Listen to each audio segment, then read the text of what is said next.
ये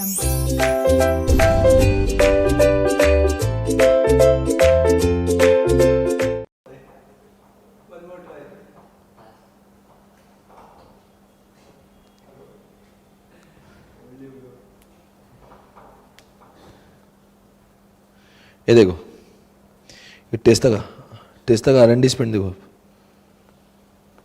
Tesla recorded क्या लिखा है? ये इंक्रीज कर रहा है, ये हाल ही का डेटा है इसका।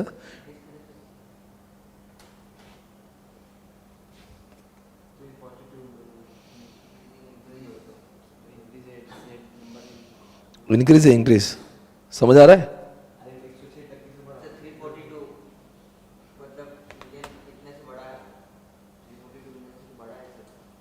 हाँ, उतने से बड़ा है वो। अब एक्चुअल स्पेंड थोड़ा सा ज़्यादा है इसका, बहुत ज़्यादा है मतलब। टेस्ला क्या है इधर देखो। टेस्ला R&D स्पेंड्स 1.1 बिलियन और R&D, उसके बाद में लिखा है कि which invested euro 12.4 billion in what R&D last year. देखा कि however it's current spend is less than 10% of the biggest spending car maker. ठीक है ना? तो ये ऐसा है, कार मेकर्स के स्पेंडिंग में आएगा टेस्ला, सबसे ऊपर आएगा। कार में सबसे ज़्यादा स्पेंड कौन करता है? टेस्ला 1.1 ऑन कार, तब जाके कार इतनी अच्छी बन के आ रही बाहर। ये देखो क्या है, यूरोप चाइना क्या क्या लिखा है। चलो अच्छी बात है, करने का मतलब क्या है कि आप समझो, ये लोग अभी स्पेस में जाके अपन लेके आ रहे, उधर से नीचे आ रहे, तो ये इतना, ये रिसर्च के बगैर मुमकिन नहीं। And they are actually spending. लोगों का जो टर्नओवर नहीं, उनका स्पेंड है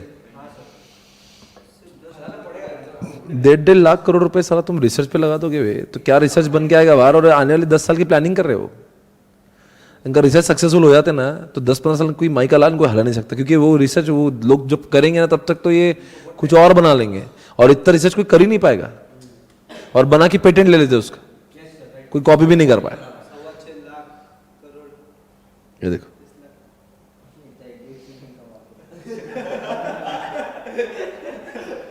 R&D। अरे देर गाइस कम ऑन, मैं पढ़ूं? बोलता है इंटीग्रल चीज है, बराबर है, बहुत महत्वपूर्ण चीज है कि नहीं है? Charge with developing new products. अगर आपको नया प्रोडक्ट डेवलपमेंट करना है या इंप्रूविंग ओल्ड करना है, ना कि मार्केट पेनिट्रेशन करना है। प्रोडक्ट डेवलपमेंट करना हो या मार्केट बेस, दोनों में भी। R&D employees and managers perform task that include transferring complex technology, adjusting process to local raw material, adopting processes to local market. And ये तक खास नहीं पॉइंट है आगे।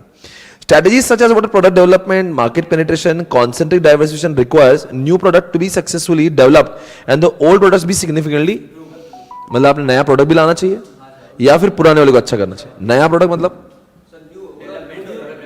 जैसे आपके इसमें ऑल्टो है, आपने सियाज लाई, ये नया प्रोडक्ट है। आपने अब क्या करा, ब्रीजा को ही आपने एक नया रिडिफाइन किया, या फिर नैनो को ही आपने अच्छा बनाया। तो दोनों में से कुछ भी करना आपको, इसमें R&D अच्छा होना चाहिए। Technological improvement that affects consumer and industrial products and services. Shorten क्या लिखा है, समझे क्या मतलब है? तो अगर मान लीजिए आपका आजकल क्या हो ना, प्रोडक्ट लाइफ साइकिल बहुत कम है, फटाफट चीजें आउटडेटेड हो जा रही, तो आपको नई चीजें लाना जरूरी है। मोबाइल लाता है 1 साल में आउटडेटेड हो जाता है, तो इसलिए आपको R&D अच्छा होगा तो नया फोन ला पाएंगे, नहीं तो फिर आपका पहला वाला प्रोडक्ट तो 1 साल में खत्म होने वाला है, क्योंकि तब तक लोग कॉपी कर लेते हैं। Companies in virtually every industries are relying on development of new products and services to fuel the. बिल्कुल एग्जाम्पल माइक्रोसॉफ्ट है। माइक्रोसॉफ्ट नया विंडो नहीं लाएगा तो उसका प्रॉफिट आएगा कहां से? पहले वाले का पैसा लेके बैठ गया, अब नया पैसा कब देंगे लोग उसको? जब नया कुछ लाएगा। वही तो है, आगे देखते हैं। R&D यहां पे लिखा है आपके पास में, देयर आर 3 मेजर अप्रोचेस। कौन से हैं? ये वाले अप्रोचेस है। एक तो पहली बात तो इनके, ये मैं पढ़ लेता हूं पहले, फिर बाद में ऊपर के 2 पढ़ता हूं। 3 मेजर R&D अप्रोच क्या है? Number 1, the first strategy is to the firm to market new technological product. This is glamorous and exciting strategy. नया बनाएंगे। Second approach is what? Is to an innovative imitator. ये बोलते हम लोग copy कर लेंगे, वो खुद ही बोल रहे हैं। And third strategy is to be what? Low cost producer by mass producing products similar to but less expensive than the product recently introduced. As a result, new product accepted by customer price becomes increasingly important in the, मतलब क्या हुआ? 3 बातें हैं। एक तो आप नया product लाओगे, है ना, ये है एप्पल वाला काम। देखो आप एग्जांपल, एप्पल पूरा ब्रांड न्यू। फिर सेकंड वाला क्या है, उन्होंने एप्पल बनाया, उन्होंने पाइनएप्पल बना दी। नहीं, ऐसा कॉपी मतलब जिसने बनाया वो भी टेंशन में आ जाएंगे। मतलब कॉपी भी ऐसा है कि लोग इतना भारी कॉपी, इमिटेटर, मतलब उनका R&D किसमें है कि लोगों का फोन बनाना, उसको कॉपी करके कैसे वैसा बनाना। लिखो China low quality phones, pineapple.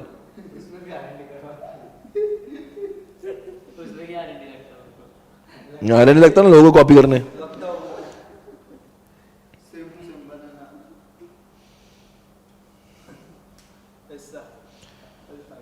और तीसरी बात क्या है, ये कंपनी खुद ही ऐसा कुछ करती है कि अपना ही प्रोडक्ट कैसे सस्ते में बनेगा उसका उसका एक R&D करते हैं।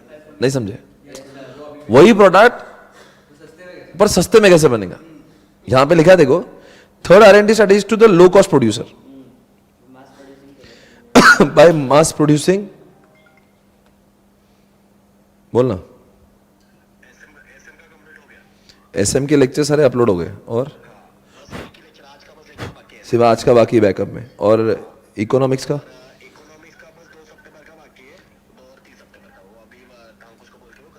इकोनॉमिक्स का 2 सितंबर और 3 सितंबर का बाकी। कब तक हो जाएगा इकोनॉमिक्स? 2 सितंबर वाला तुरंत हो जाएगा, और 3 सितंबर वाला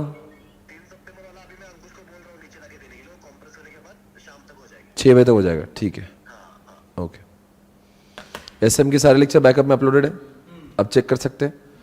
इकोनॉमिक्स जो है उसका 2 सितंबर का और 3 सितंबर का, 2 सितंबर वाला 2 बजे तक हो जाएगा और 3 सितंबर वाला शाम तक हो जाएगा। ठीक है, आगे।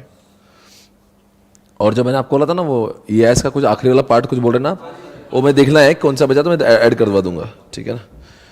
हम लोग इसके बाद भी और एक लेक्चर ले रहे हैं मंडे के दिन, और मंडे को जब लेक्चर लेंगे तो मैं इसको जो है ना, ये 6th और 7th को जो है ना, 6th अभी चल रहा है और 7th भी हो गया, पर उसका भी रिवीजन थोड़ा सा करके ICA का पेपर सॉल्व करेंगे, और आपको कैसे पेपर लिखना, क्या लिखना, वो सब बताएंगे। ठीक है ना, ओके। ये क्या लो कॉस्ट प्रोड्यूसर है, ये क्या बोल रहा है कि हम नया नहीं बना रहे, जो बनाया वो बनाया हुआ चाहिए, पर उसको आप कैसे सस्ते में बना सकते हैं। वही चीज ही सस्ते में बनाना, वो भी तो एक अचीवमेंट है।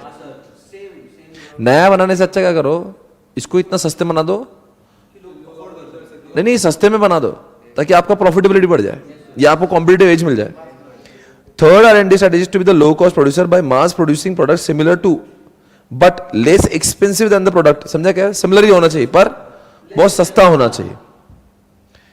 As a new product accepted by customer, price becomes increasingly, समझा क्या? तो इतना सस्ता बना देंगे हम अपने से ही प्रोडक्ट। हो सकता है एप्पल फोन ही एप्पल फोन जैसा कुछ बना दे, पर बहुत चीपर क्वालिटी बना दे। समझे? दूसरे वाला तो टेंशन नहीं हो, तो चाइना पक्का बात है। पहले वाला एप्पल है, दूसरा वाला चाइना फोन से। तीसरा वाला क्या बोल रहा है कि मैं अपना ही प्रोडक्ट कैसे और सस्ते बना सकूं ताकि मैं और लोगों को अट्रैक्ट कर सकूं। समझ गए? उसके ऊपर आना।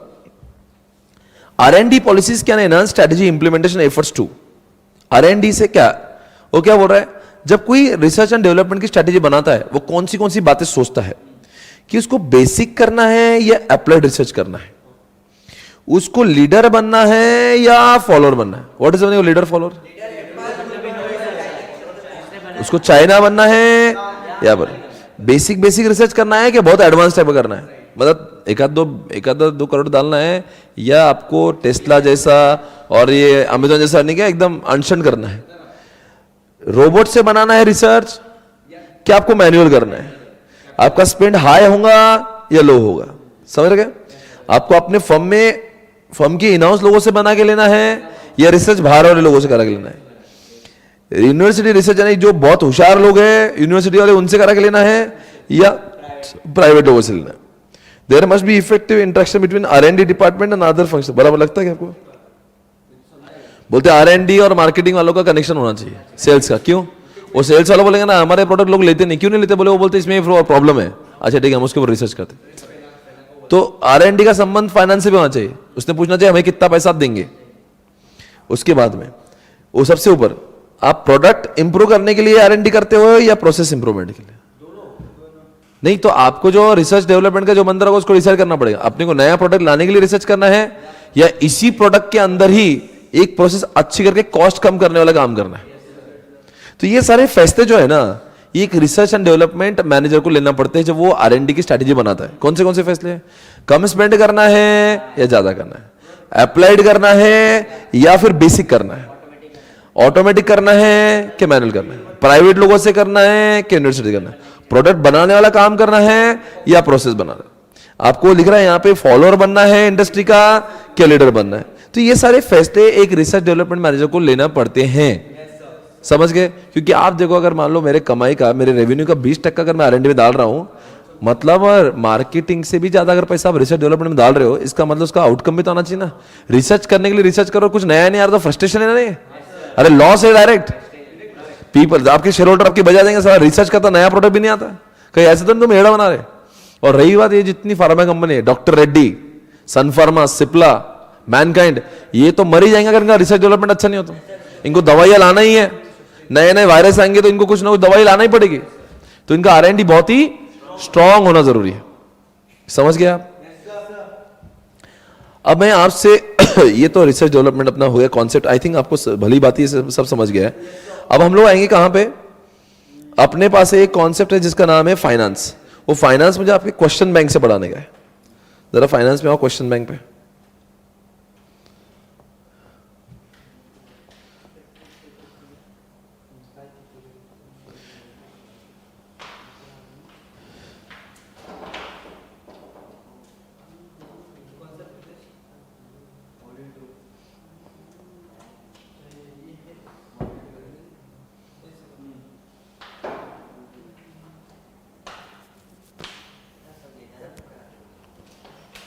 आपको पता है एक समरी नोट दिया लास्ट में? देखो इसको। नहीं, इसमें जो आपके क्वेश्चन बैंक में सबसे आखिरी में देखिए, जैसे strategic level, corporate level, business level, functional level. समझा क्या मैं क्या बोला?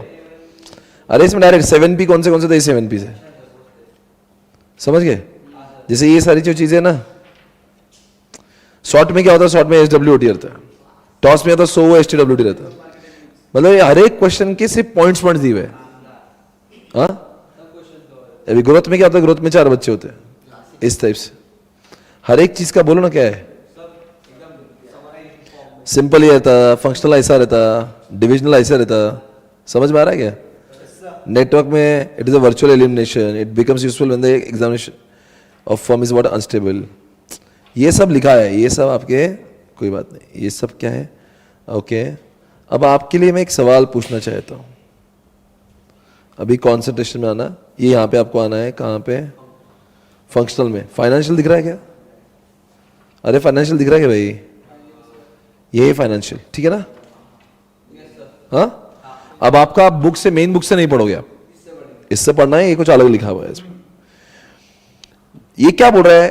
यहां पे जो फाइनेंस वाला बंदा है उसके मेजर कंपोनेंट्स है एक्वायरिंग कैपिटल, और बाद में है कि बोलते हैं ये जो बजट बनाना, ठीक है, इसके मेन काम है। और तीसरा काम है इनको यूटिलाइज करना, ठीक है। और चौथे बार काम क्या लिखा है कि इवैल्यूएशन ऑफ नेटवर्थ, ठीक है। इतना ही कॉन्सेप्ट है, मैं आपको समझा तो मैं क्या बोलना चाहता हूँ। ये बहुत ही अच्छा है, अच्छा क्वेश्चन है। कुछ भी आपको, मैं पढ़ूंगा ना, आपको लगेगा मैं FM की बातें कर रहा हूँ। मैं पढ़ूंगा तो आपको लगेगा मैं FM की बातें कर रहा हूँ। मैं पढ़ूंगा तो आपको लगेगा कि मैं ऐसा बात कर रहा हूं जैसे मैं FM पढ़ा रहा हूं। तो दोस्तों, आपके सामने ये जो क्वेश्चन दिया हुआ है, हमारे सिलेबस का ये आखिरी कॉन्सेप्ट मैं आपको पढ़ाने जा रहा हूं। इसके बाद का जो चैप्टर 8 है आपके डेटाबेस में दिया हुआ है, आप उसको देख लेंगे। इसको मैं कल रिवाइज करूंगा, 6 और 7 बहुत ऊपर लेके जाएंगे ICA के साथ। पर इसके पहले हम लोग समाप्त करें, मुझे फाइनेंशियल स्ट्रेटेजी आपको पढ़ाना जरूरी है। फाइनेंस की strategy is what very very important. क्यों इंपॉर्टेंट है बताओ? नहीं, आप समझो इसकी बात। ये सबसे ज्यादा क्यों इंपॉर्टेंट बताओ? अरे साला पैसा, ये ऐसा डिपार्टमेंट है जिसकी वजह से पूरी की पूरी अपनी ऑर्गेनाइजेशन चलती है। अपना marketing, HR, inventory, production, SCM, CRM में आपको CRM करना है, पैसा चाहिए। आपको R&D करना है, पैसा चाहिए। मार्केटिंग करना है, पैसा चाहिए।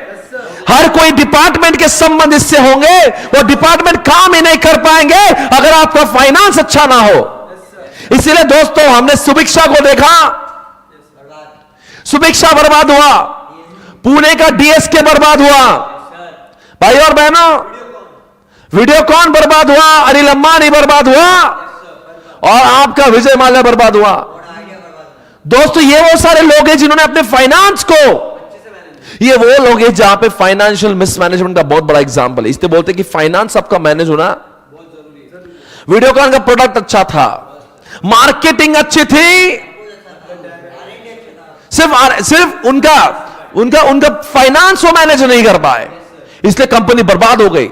इसलिए प्रोडक्ट अच्छा होना ही, मार्केटिंग अच्छा होना ही जरूरी नहीं है, एससीएम अच्छा होना ही जरूरी नहीं है, बल्कि आपका फाइनेंस इज कोर बैकवर्ड। इंसान जो भी करता है किसके पैसे के लिए करता है। अगर आपने जैसे डीएसके ने गलती करी थी पूना के, डेट लेके रखे पूरे, इक्विटी कुछ नहीं, रिसेशन के समय पे इतना इंटरेस्ट देना पड़ा कि कंपनी, दोस्तों हमने कहीं पूना के रियल एस्टेट के बिल्डर्स को देखा, वो बर्बाद हो गए बिकॉज उनका फाइनेंस अच्छा नहीं था। They did not understand finance को मैनेज करने वाला बंदा बहुत सही होना चाहिए। फंड्स को आइडल रखना भी अच्छी बात नहीं, फंड्स नहीं होना भी अच्छी बात नहीं। मतलब fund should be optimum, they should be optimum availability of funds. ज्यादा फंड्स होंगे तो पैसा अपना अननेसेसरी इंटरेस्ट में जाएगा, कम होगा वो धंधा का प्रोडक्शन रुक जाएगा। इसलिए they should be optimum supply of funds. सही बोल रहे। फाइनेंस की स्ट्रैटेजी बहुत इंपॉर्टेंट है, जो डिसाइड करता है डेट लेना है कि इक्विटी। बता दो चार बातें जो फाइनेंस वाला करता हुआ, डेट लेना है कि इक्विटी लेना है, डेट इक्विटी का कॉम्बिनेशन कितना लेना है, डिविडेंड कितना देना है, बोनस कितना देना है, अच्छा बैंक से लोन लेना है कि लेना है, अच्छा लोन लेना है प्राइवेट से लेना है कि बैंक से लेना है, अच्छा बताओ, हाँ शॉर्ट टर्म लोन लेना है कि लोन, अरे एक्विजिशन करना है क्या नहीं करना है, अरे कितने सारे काम, डिविडेंड इस बार देना है, अच्छा टैक्स कितना देना है क्या नहीं देना, दिया तो कितना देना है, अपने कंपनी का स्टेक डाइल्यूट करना है क्या नहीं करना, आईपीओ लाना है क्या नहीं लाना, अरे प्राइवेट इक्विटी से लेना है कि आईपीओ से लाना है। ये सारे फसले इतने सारे, और आपको पढ़ते समय बिल्कुल दर्द नहीं हो रहा बिकॉज आपको लग रहा है ओ माय गॉड क्या बोल रहा है, सुना लगा एफएम में यही तो करते थे हम लोग, यही तो लिखा उन्होंने, क्या लिखा कि वो डिसाइड करते हैं कि अपने को शॉर्ट टर्म लेना है क्या लॉन्ग टर्म लेना है, अच्छा असेट जो लेंगे लीज पे लेंगे क्या फिक्स लेंगे, डिविडेंड देना है क्या नहीं देना, अगर हम उधारी बांटेंगे तो पीरियड कितने दिन का उधारी का होना चाहिए, अच्छा उसके बाद में क्या बोल रहा है कितना कैश इन हैंड हमारे पास में होना चाहिए, certain percentage of discount on the accounts with the specific, ये ठीक है। अब और दो चार चीजें ऐड करो,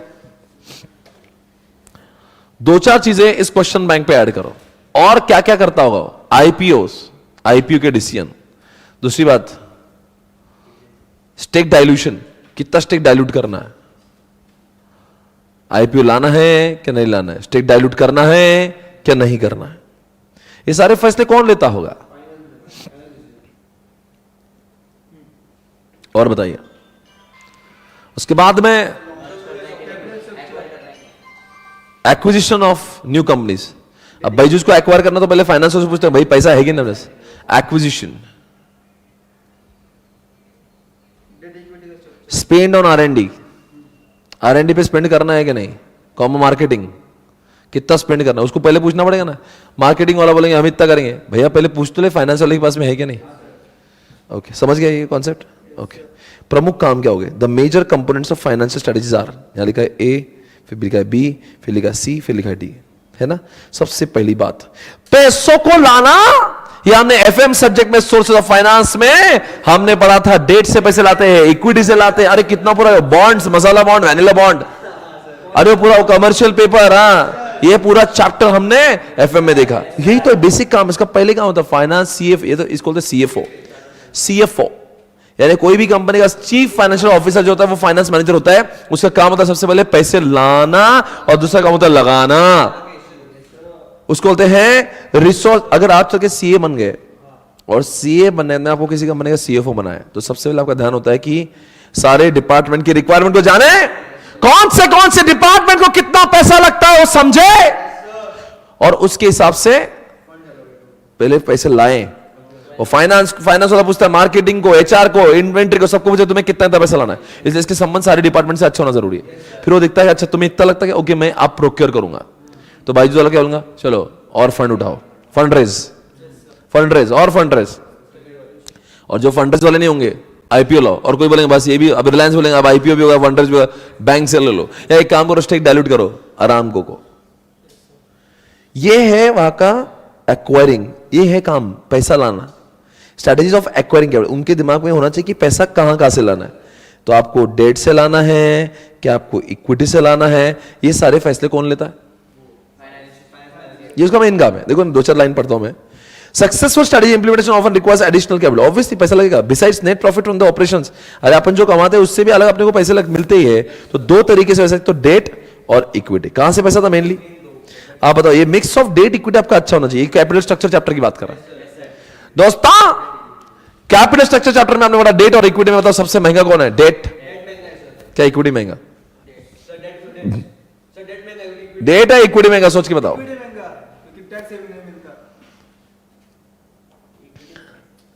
इक्विटी महंगा क्योंकि डेट में आपको टैक्स सेविंग मिलता है। आप बताएंगे कौन सा रिस्क की ज्यादा? डेट। कुछ कमाए ना कमाए आपको देना पड़ेगा। आपने आईपीओ लाया तो इक्विटी लाया कि डेट लाया? आपने प्राइवेट इक्विटी बेचा, लोगों को 5% बेच दिया इक्विटी। और आपने बैंक से लोन लिया। अगर आपको लगता है आपको फाइनेंशियल बर्डन नहीं चाहिए, शुड गो फॉर इक्विटी। आपको कुछ कमाए ना कमाए देना ही पड़ेगा, तो ये आपको डेट लाना इक्विटी लाना आपको डिसाइड करना पड़ेगा। बराबर है एवरीबॉडी? तो ये उसके बारे में लिखा है, ये खत्म हो रहा है, ठीक है ना। आगे तो आपको क्या डिसाइड करना है? डेट कितना और प्रमुख दो ही बातें होती। तीसरी बात ये करने से पहले आपको यार यूटिलाइजेशन ऑफ फंड्स तीसरा पॉइंट है। दूसरा पॉइंट मैं छोड़ रहा हूं आज में। सर वो क्या चक्कर है? वो बोलता है आपने लाना आपका काम है, पर लाने के बाद में लगाना, यानी कि बैजूस का सीएफओ जो होगा वो पहले तो फंड रेस, और दूसरा काम होता है आप ले लिया ना, टॉपर को ले लो, वेदांतु को ले लो, हाँ ये मार्केटिंग में डाल दो।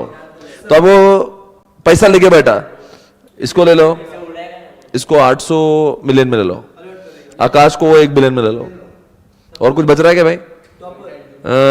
टॉपर को ले लो, चलो। वो इंडिया क्या है रे 1100 करोड़, उसको दे, चलो। कुछ बचा क्या अभी? थोड़ा बहुत बचा। ए शाहरुख 10 करोड़ दे दो शाहरुख खान, चलो। अलोकेशन ऑफ फंड्स, यानी बंदा सिर्फ पैसा लाने के लिए नहीं बैठा है, लाने लाके से कुछ कह तो क्या फायदा? पैसा धंधा तो तब लाने से नहीं बढ़ेगा, धंधा तो लगाने से बढ़ेगा। Plans and policies of the usage of fund deals with the investment. उसको पता होना चाहिए इन्वेस्टमेंट कैसे करना है। द इंपॉर्टेंट फैक्टर्स देखिए, जैसे कि मैं पैसे जो कमा रहा हूं ना, स्वप्निल पाटनी जो खुद है वो प्रोक्योर, मैंने कि अगर मैं तो मेरी ऑर्गेनाइजेशन सीएफओ मैं ही हूं जो पैसे कमाता भी हूं, तो आपके फीस से पैसे आए या किसी से पैसे आए, तो सिर्फ कमाना ही मेरे लिए इंपॉर्टेंट नहीं है। आने के बाद में अगर वो पैसे से बैंक में ही पड़े और मैं कहीं नहीं लगा रहा हूं, तो मेरे जैसा मूर्ख कोई नहीं। तो मैंने क्या करना चाहिए? उसका यूटिलाइजेशन। तो मेरा काम है लाना ही नहीं, सिर्फ लगाना भी है। कहते कमाना आसान, लगाना मुश्किल। वो डेट में लगाना है, डेट फंड में या इक्विटी फंड्स में या इक्विटी में या म्यूचुअल फंड में या एफडी में रखना है, ये सारे सवाल एक सीएफओ को, या फिर अपने धंधे के मार्केटिंग में या अपने धंधे के आरएनडी में कहां लगाना आपको निर्णय लेना। तो ये सारे फैसले मुझे भी लेना पड़ते हैं। yes, लिखा है the important factors regarding which plans and policies are, बोलते अपने प्लान बनाना चाहिए। यही तो करते हैं सीतारमन, यही तो सीतारमन जी करते हैं। अगले साल क्या जो पैसा आएगा उसको कहां पे हम अलॉट करेंगे। तो हमारे कंपनी के सीएफओ हम हैं, पर सीतारमन जी जो है वो देश की सीएफओ है। Are to be made of the capital investment कितना करना है, फिक्स्ड एसेट में कितना डालना है, करंट एसेट में कितना डालना है, लोन में कितना, डिविडेंड कितना देना है, ये सब वो डिसाइड करते हैं। कौन? तो क्या कहता है वो, देखते ना कि वो सीतारामन जी से बजट पढ़ दी, इसमें इतना दे देंगे, उसमें उतना दे देंगे, तो इनको प्लान बनाना पड़ता, बजट का प्लान्स, मालूम है। इसलिए पॉइंट नंबर 2 आपके सामने था, financial statements and budgets. Budget में जैसा लिखा है वैसे से फंड्स लगाएंगे, पर अगर आपके इसमें फोरकास्टिंग ही नहीं, आपके इसमें प्लान्स ही नहीं है, तो आपको कैसे समझाएगा कहां का लगाना है। तो पैसे आने के बाद या आने से पहले आपके पास में प्लान रेडी होना चाहिए कि पैसे का निवेश आपको कहां करना है। अगर बैजूस आज फंड रेस कर रहा है तो इन्वेस्टर पूछेगा ये बता बैजूस बता, ये पैसे जो तू ले रहा है कहां डालने वाला है? मार्केटिंग में, आरएनडी में, टेक्नोलॉजी में, एक्सपेंशन में, एक्विजिशन में, बोल। टैक्स में कितना बोल, डिविडेंड में कितना बोल। तो ये उसको एक प्लान रेडी होना चाहिए। तो ये प्लान है जिसके बगैर ना आप प्रोक्योरमेंट कर सकते हो ना इन्वेस्टमेंट कर सकते हो। नहीं समझे? अरे भाई इन्वेस्टर पूछेगा ना, भाई तेरे को पैसे चाहिए ना, तो बता तू मेरे पैसे करने वाला क्या है? तो तुम्हारे पास में अलोकेशन का फंड समझे? तो ये पहले प्लान बनाते हैं क्या हमें पिता, फिर हम ढूंढते हैं कि पैसा कहां से लाना, बैंक से लाना है, इक्विटी डाइल्यूट करना है, और फिर एक बार लाएंगे तो फिर उसके हिसाब से लगाएंगे। पर आप पैसा लाने से पहले आपका प्लान रेडी होना चाहिए, फिर उसके हिसाब से लाएंगे और उसके हिसाब से लगाएंगे। तो यहाँ पे 2-4 लाइन पढ़ता हूं मैं। कहां पे? ये लगाने वाला प्लान है। Usage of fund is important since it relates to the efficiency. Obviously license लाके घर में पड़े तो क्या काम का। Implementation of projects in pursuit of the expansion strategy. देखो आपका एक्सपेंशन है इसकी वजह से होगा। टॉपर को ले लो, आकाश को ले लो। Results in increase in the capital work in progress. If plans and policies are not clear the usage बराबर है। आपका अगर ये पॉइंट नंबर 2 ही क्लियर नहीं है, पैसे कहाँ लगाना है, तो पैसे आके घर में पड़े रहेंगे, फिर क्या फायदा। तो ये पॉइंट बहुत इंपॉर्टेंट, ये पेपर है, पेपर। और अगर आपको पैसे लग रहे हैं तो झक मारने को पैसे लाए, नहीं इक्विटी डाइल्यूट कर दिया, पैसे घर में लेके बैठा, नहीं बैंक से पैसे लेके बैठा है, इंटरेस्ट दे रहा और पैसे घर में पड़े हुए।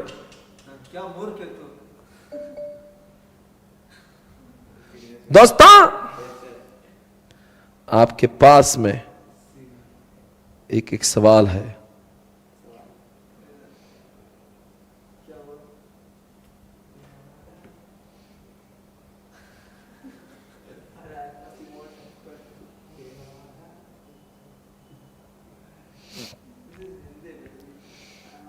मैं आपसे एक सवाल पूछना चाहता हूं।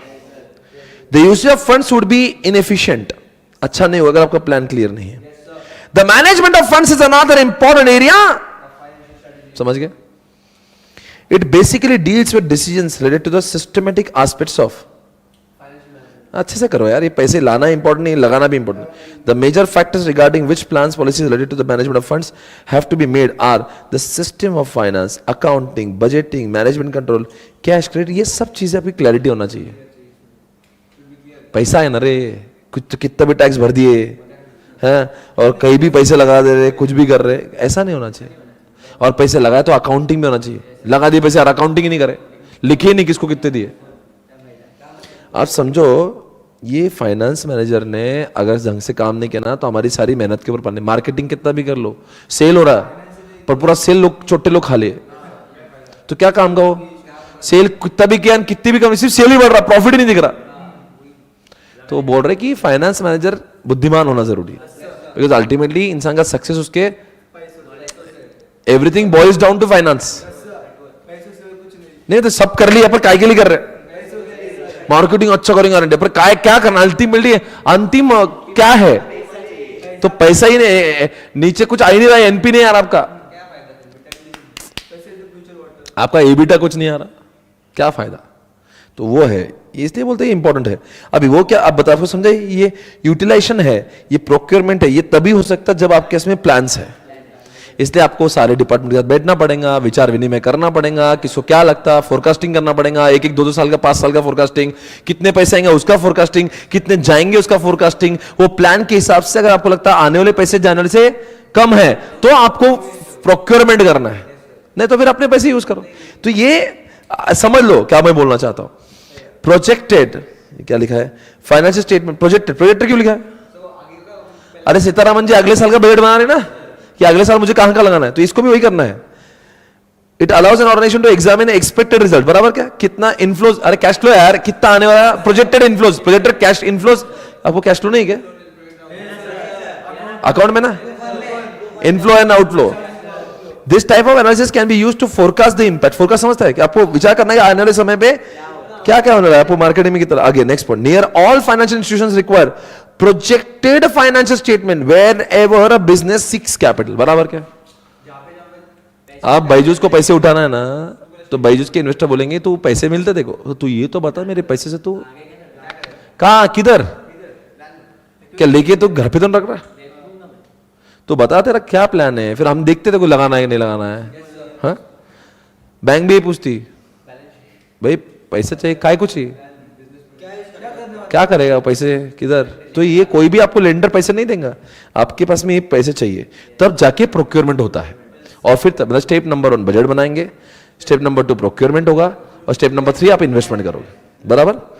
और प्रोफार्मा यानी कि प्रोफार्मा समझता है, projected balance sheet allows an organization to compute projected financial ratios under various. भाई अगर मान लो इतना धंधा हुआ, अजम्पशन स्वप्निल पाटिल क्लास का मान लो CAGR 20% है, तो हम लगा ऐसा 20 बढ़ते गया तो 5 साल बाद कितना रेवेन्यू आएगा, 5 साल बाद कितने खर्च आएंगे, फिर ये करने के लिए क्या लग रहा है, तो ये सब आपको लिखना पड़ेगा। When compared to the prior years and industry, पुराने ये साल्स को देखते देखते देखते देखते आपको क्या करना पड़ेगा, प्रोजेक्टर बनाना पड़ेगा, और आपको उसके बुनियाद पे लोगों से पैसे डिमांड करना पड़ेगा। Financial budget also document details how funds will be obtained and spend, तो आप लिखेंगे हम इतना पैसा डेट से लाएंगे, इक्विटी से लाएंगे, ऐसा करेंगे वैसा करेंगे, चलो ठीक है। There are several types of financial budget, कोई बात नहीं है, आपको बजट बोल रहा है, सेल्स बजट होता है, ऑपरेटिंग बजट होता है, प्रॉफिट बजट होता है, फैक्ट्री बजट, कैपिटल बजट, हर चीज का बजट होता है। बजट यानी कि आपका स्टैंडर्ड जैसा होता है, फिर आपका एक्चुअल से उसको देखते कि हमने इतना बजट में सोचा था, स्टैंडर्ड कॉस्टिंग में होगा ना आपको ये ना स्टैंडर्ड एक्चुअल, ये बजट मतलब क्या इतना प्रॉफिट होना चाहिए था, फिर कितना हुआ, फिर वैरिएंसेस निकालते हैं। चलो ठीक है, देखो भाई 4 मार्क के लिए क्वेश्चन आएगा, ये लिखा है 20-25 मार्क के लिए हिसाब से लिखा हुआ है। ये इतना डिटेल में मत घुसो कि आपको नहीं क्या, बेसिक 3 चीजें समझो। हाँ मतलब आपको यही करना है। एक फाइनेंस मैनेजर क्या करता है, प्रमुख दिन का पहले प्लान बनाएगा, फोरकास्टिंग करेगा, उसके हिसाब से प्रोक्योर करेगा, और जैसा प्रोक्योर किया है यूटिलाइजेशन करेगा। मतलब एकदम इजी है। और सिंस अपन अगर मैं यही कॉन्सेप्ट अगर कोई डॉक्टर्स इंजीनियर्स को पढ़ा रहा तो उनके लिए चाहता है ये क्या बोल रहा भाई, डेट इक्विटी करता, ये क्या बोल रहा, उनके लिए कॉन्सेप्ट है। अपन इसमें जिंदगी जी रहे 2.5 महीने से, और अगर आपको इससे डाउट है तो इसका मतलब एफएम नहीं आ रहा आपने। इवैल्यूएटिंग द नेटवर्थ, नेटवर्थ गिनने के 3 तरीके। नंबर 1, किसी कंपनी का नेटवर्थ। एक बात, first approach in the evaluating net worth is what net worth represents the sum of the common stock, additional paid in capital, retained earnings. After calculating the net worth, add subtract appropriate amount for the goodwill. समझा क्या लिखा है? ये तो normal तरीका है। अरे owned capital, अरे शेयर कैपिटल, रिजर्व्स और सिक्योरिटी प्रीमियम। आपके रिजर्व्स, सिक्योरिटी प्रीमियम सब ऐड कर दो ना। अरे लाइबिलिटी साइड का यार, इक्विटी, रिजर्व, सिक्योरिटी प्रीमियम उसमें भी आता वैसे, और बस एक तो शेयर कैपिटल, आपका रिजर्व जो अपनी जमा पूंजी है, और सिक्योरिटी प्रीमियम कुछ होगा तो डाल दे। तो ये आपने इधर से ले लिया, पर ये एक तरीका है वो रहा नेटवर्थ निकालने का। नेटवर्थ क्यों निकालना है? अरे तुमने सब कुछ फाइनेंशियल कर लिया, उसके बाद में भी घंटा आपका नेटवर्थ नहीं बढ़ा तो आपका फाइनेंशियल किस काम का है? FY21 का और FY22 का नेटवर्थ चेक करें और देखें कि इतना तुमने क्या ना तमाशा, ये फंडिंग उठाए, वो कुछ बड़ा क्या है वही है, नहीं तो काय को लाए इतने पैसे, बंद करके बैठो घर पे। मतलब अल्टीमेटली कोई आदमी की अमीरी और गरीबी उसके नेटवर्थ पे डिपेंड करती है, आपने कितना कमाया। नेटवर्थ समझता है एग्जैक्टली ये मेरा खुद का, खुद का, इसमें डेट नहीं है, ये मेरे बाप का, ये अपना, जो किसी बाहर से लाया वो नेटवर्थ में नहीं काउंट करना है, बैंक से लाया वो थोड़े ना नेटवर्थ है, जो मेरा खुद की कमाई का है, मेरे शेयर कैपिटल का है। Second approach, value of the firm grows out of the belief that the worth of the only business should be based on the largely future benefits of the owners may derive. A conservative rule is what? Established business worth is 5 times of the current annual profit. समझा क्या? आज जो आप added उसके 5 गुना मान लिए, इसको बोलते हैं मल्टीप्लायर, 5 का मल्टीप्लायर। तो जितना अगर मान लो आपकी कमाई 1000 करोड़ है आज, तो 5000 करोड़ आपका नेटवर्थ। क्यों मालूम कैसा बोल रहा था?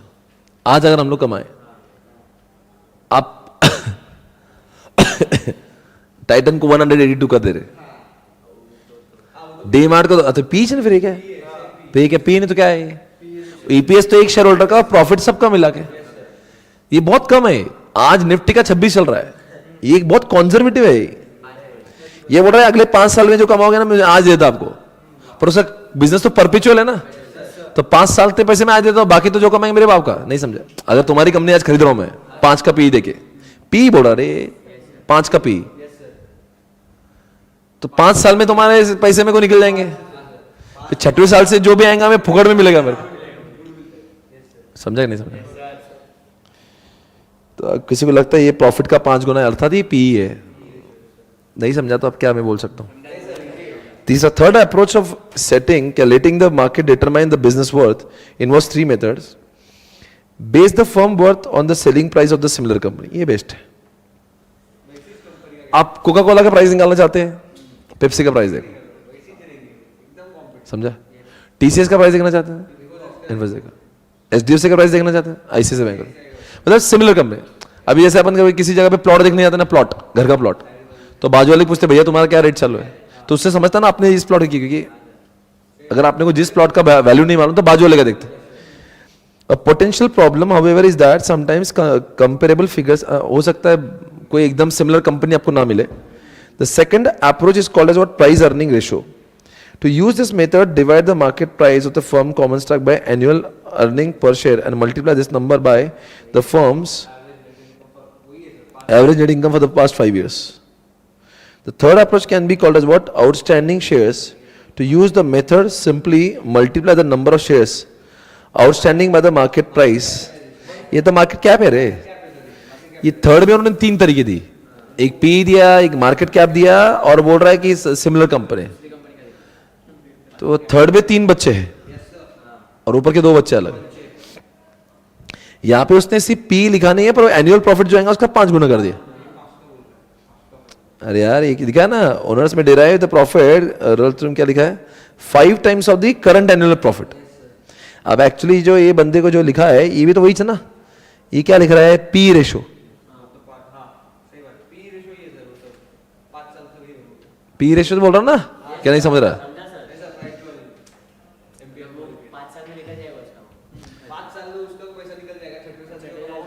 देखो भाई वो क्या बोल रहा है, नेटवर्थ आपको निकालना है ना तो उसके 3 तरीके।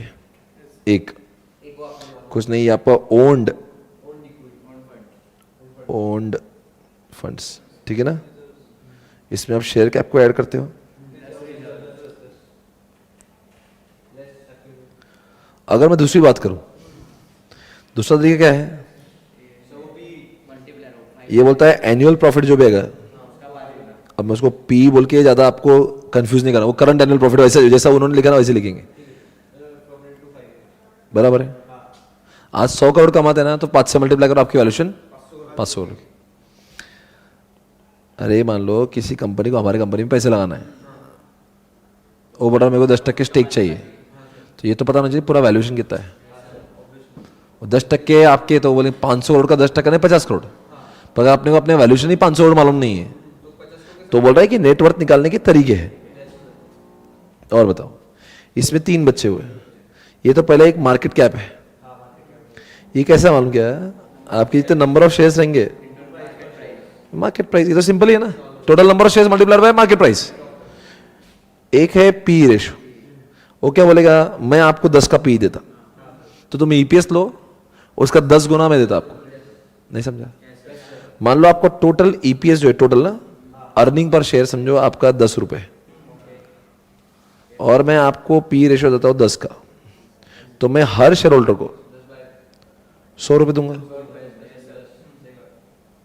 तो आपके हर शेयर होल्डर को 100 दूंगा, तो जितने शेयर होल्डर होंगे उससे मल्टीप्लाई कर लो, तो उतनी आपकी नेटवर्थ। अरे इजी है ना भाई। और तीसरा क्या है, सिमिलर कंपनीज। अगर एचडीएफसी का देख रहे हैं आप, पर इसमें कैसा है, इसका प्रॉब्लम क्या है, एग्जैक्ट एचडीएफसी आईसीआईसीआई एग्जैक्टली सब चीजें सही नहीं है, सेम नहीं है, पर ये अंदाज बोल रहा हूं मैं आपको। अगर आप पेप्सी का देख रहे होंगे, कोक देख लो, ठीक है ना, टीसीएस देख रहे होंगे तो इन्फोसिस, तो ये पर ये इतना रिलायबल मेथड नहीं है। तो ये नेटवर्थ का ये डायग्राम आपको ड्रॉ करना जरूरी है, बिकॉज एक क्वेश्चन एग्जामिनेशन पूछा है कि नेटवर्थ निकालते कैसे, नेटवर्थ निकालते कैसे, ही एग्जामिनेशन में पूछा हुआ है। आई थिंक एफएम पढ़ने का मैं इतना इजी लग रहा हूँ आपको, ये पी वगैरह तो अपन रोज करते हैं, मालूम है वो क्या हो रहा है। एग्जाम्पल सुनो ना, ये सिमिलर कंपनीज का है, वो बोल रहा है आईसीआईसीआई कंपनी को आपको खरीदना है, पर आईसीआईसीआई कंपनी का शेयर का रेट मालूम नहीं है, तो आपको एचडीएफसी कितना चालू है, बोले 3000 चालू है, तो जो आईसीआई का लगभग 3000 पकड़ लो, और कितने शेयर से उससे मल्टीप्लाई कर दो। समझा क्या मैं क्या हो रहा हूँ ऐसे।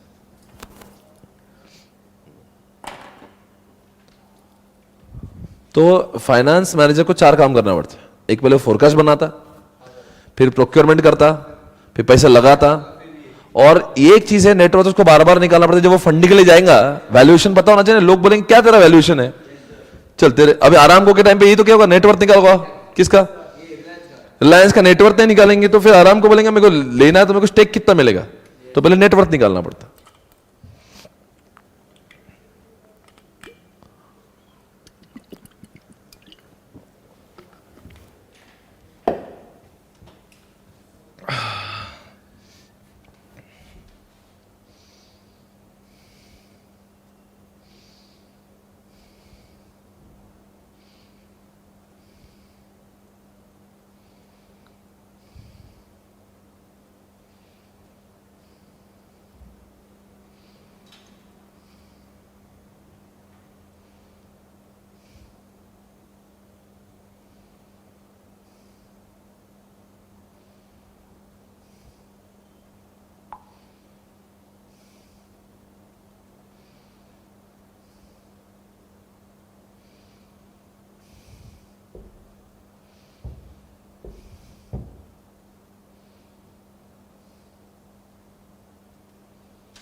ओके डन, सिलेबस खत्म या? मैंने आनंद सर को बोला था 1:15 तक मैं लूंगा। अब उनकी क्लास होगी आपको थोड़ी देर में। बाकी अपना जो है कल का लेक्चर इंपॉर्टेंट हुआ, मतलब परसों का, मंडे के दिन। क्यों? बिकॉज मुझे ये जो पढ़ा है ना, मुझे उसको पूरा अपने को एक जगह पे लाके अच्छे से अलविदा करना है, इसे हवा में छोड़ना नहीं। फिर मैं उसको आपको ये भी बताऊंगा कि हमें पढ़ना कैसे है, क्या करना है, वो सारी बातें हम लोग डिस्कस करेंगे। बोलो सही क्या नहीं? एवरीबॉडी? कोई शक सवाल? तो मंडे के दिन फिर से माहौल करेंगे, धूम मचा दे, रंग जमा दे, है ना? चलो, don't worry about, will recall this chapter. एकदम ऊपर ले जाके उसको अंतिम, उसको अपन ऐसा अंतिम यात्रा पे नहीं भेजेंगे, उसको एकदम बराबर से एकदम हर चीज करेंगे अच्छे से। ओके? और तब तक अगर आपके उसमें टाइम है तो you can watch chapter number 8, it is there in your backup. और जितनी जानकारी मौजूद है मेरे पास में, उसके हिसाब से एसएम पूरा अपलोडेड है। कल तक के लेक्चर आगे होंगे, आज का लेक्चर जो है वो थोड़ी देर में अपलोड हो जाएगा। राइट है? और इको का भी एक लेक्चर आ गया होगा, उसने बोला था मुझे। और इको का 2nd और 3rd बाकी, ऐसा बोला था मुझे वो। 2 सितंबर 3 सितंबर ऐसा कुछ, 2 लेक्चर बाकी, ऐसा कुछ बोला था मुझे। नहीं, वो रिकॉर्डेड तो अपलोड हो ही गया था। चैप्टर नंबर 3 तो पूरा अपलोड हो चुका था। मैं अभी ये बैकअप लेक्चर की बात कर रहा हूं, ठीक है ना? बाबा guys, see you in the evening for economics. आज करेंगे रिवीजन चैप्टर नंबर 4 का। 2 सितंबर का भी इकोनॉमिक्स आ गया ना, वैसे एक ही बाकी। ओके भाई, फिर मिलेंगे शाम में 5:30 या 6 में, आपको इन्फॉर्म कर दूंगा। 6 ही बजेंगे शायद से। Okay, bye bye, take care, see you. मिलेंगे 6 बजे। चल भाई, चलो, धंधे का टाइम है। Very good morning everyone. तो बहुत बहुत स्वागत है दोस्तों इस शो में। आपको, आप सभी जानते हैं चैप्टर नंबर 7 को अपने उस दिन काफी लिखवा लिया था, और अब हम लोग चैप्टर 6 को भी कुछ करेंगे साथ में। ये है चैप्टर 6 आपके साथ में। चलो, मैं आपको चार्ट बुक पे लेके जाता हूं। कहा नहीं, रॉक्स बुक ले, रॉक्स पे। और ये रॉक्स मेरे सामने अभी कर देंगे खड़े खड़े। दोस्तों, आपके सामने चार्ट तो दिख रहा होगा, और मैं आपको प्रोडक्शन को होमवर्क दिया था। उसके बाद में logistic, SCM, R&D, human resource and finance and HR, finance, marketing, इस तरह से कुल मिला के हमारे पास 6 बच्चे हैं, और 6 के 6 बच्चे हमने निपट लिए थे। और एक बच्चा ना एचआर नाम का नाम है ना, एचआर। हाँ, ओके, इतने ही बच्चे हैं ना अपने पास? हाँ, इतने ही बच्चे, हमारे पास ज्यादा बच्चे नहीं है। दोस्तों, सबसे पहले मार्केटिंग में जाके चलो 7 पीस की बात करेंगे। पी से प्रोडक्ट, पी से place, price, promotion, people, physical evidences, है ना, और प्रोसेस। 7 बातें हमारे पास है, और ये 7 पी द्वारा हम लोगों को अट्रैक्ट करते हैं। मेरा एक सवाल आपसे, कोई भी कंपनी को अगर पब्लिक को अट्रैक्ट करना है ना, तो मार्केटिंग में 7 पी का जिक्र किया है। ऐसा नहीं होगा कि किसी ने प्रोडक्ट किया है तो प्राइस नहीं करेगा, और प्राइस किया तो प्लेस नहीं करेगा। हमें सब पेंद्रे अपनाना है, सारे ऑप्शंस को लगाना है। हम प्राइस भी करेंगे, फिर प्लेस भी कर देंगे, हम सब करेंगे। तो दोस्तों, अगर मैं बात करता हूं,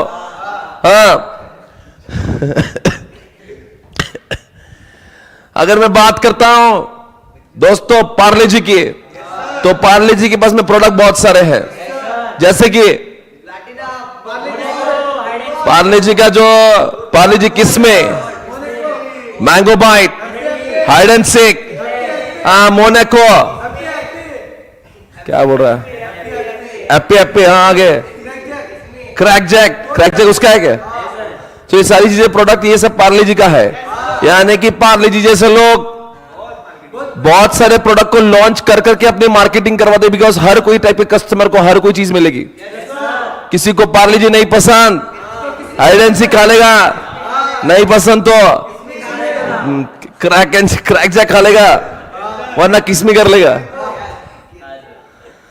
हर एक किसी के लिए हर कुछ, यही तो जलवा है। प्रोडक्ट, ऐसे प्रोडक्ट लेकर आओ, ऐसे ऐसे फीचर्स दे दो कि लोग, people should bound, people must talk about it. यानी कि प्रोडक्ट में ऐसी क्वालिटी दे दो, ऐसे फीचर्स दे दो कि बस, हाँ, लोगों ने सिर्फ एडवर्टीजमेंट करके ही आपका मार्केटिंग नहीं होगा। प्रोडक्ट में अच्छे फीचर्स देके, जैसे अगर मान लीजिए मैंने अगर अच्छा पढ़ाया आपको प्रोडक्ट अच्छा लगा, तो आप उसके बारे में जनता से बात करोगे, तो तो यही तो अपने आप में, ये सिर्फ अगर आपको लग रहा है ना कि हम लोग एडवर्टाइजमेंट करके ही मार्केटिंग करें, ऐसा नहीं होता। अच्छा प्रोडक्ट ही अपने आप में मार्केटिंग होता है ना। चलो प्राइस की बात कर लेंगे, तो अभी काम करो, चिट्ठी तो लगाओ।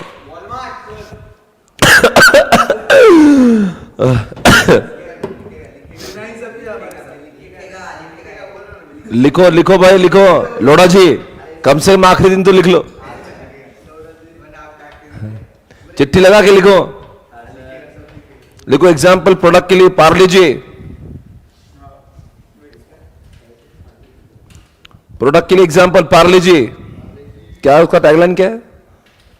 श्वास भरे कुछ तो रहता ना, जी फॉर जीनियस है ना। लिखो पार्ले जी के एग्जाम्पल लिखो, सारे जीनियस लोग लिखेंगे। किसमें Mango Bite, Monaco, Crack Jack, Hide and Seek. लिखो पार्ले जी, मेन पार्ले जी।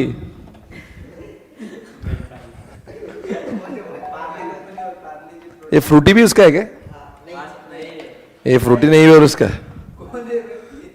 कौन? आई डोंट नो, फ्रूटी उसका है क्या? एक बार चेक कर ले, बता नहीं। मोनाको, क्रैक जैक, तो क्या नॉलेज है तेरे को? फ्रूटी नहीं तेरे पास?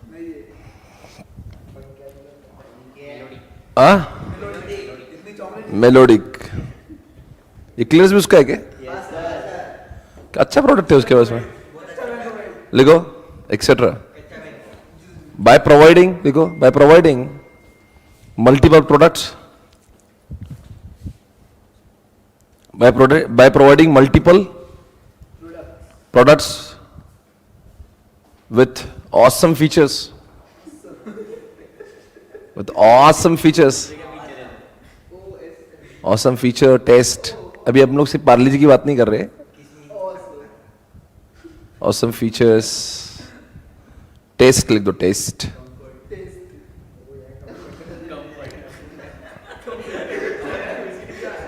कपड़ों की ऐड कर रहे हैं, कंफर्ट।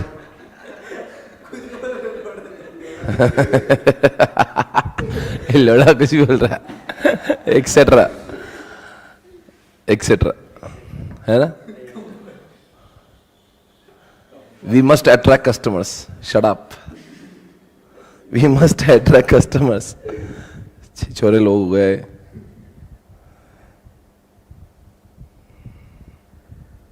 हम क्या शरीफ हो गए, पूरी दुनिया ही छिचोरी हो गई। प्राइस, दूसरा पॉइंट दोस्तों, प्राइस को भी डिफरेंट करके हम लोग लोगों को अट्रैक्ट कर सकते हैं। लिखो कॉस्ट डिफरेंशिएशन का example, cost differentiation, comma premium price, comma skimming.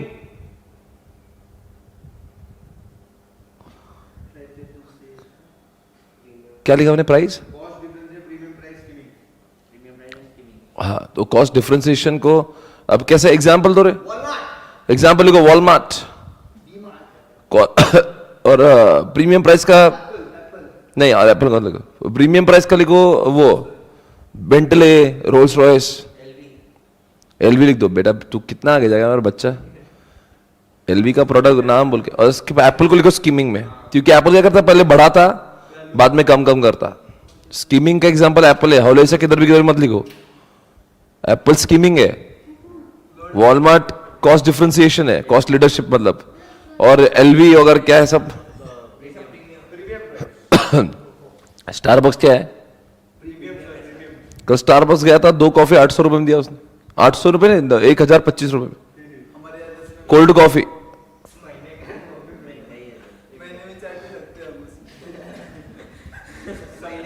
नहीं सच में, कल मैं वापस जाके याद करा, मतलब ये स्ट्रेटेजी है, ये प्रीमियम स्ट्रेटेजी है।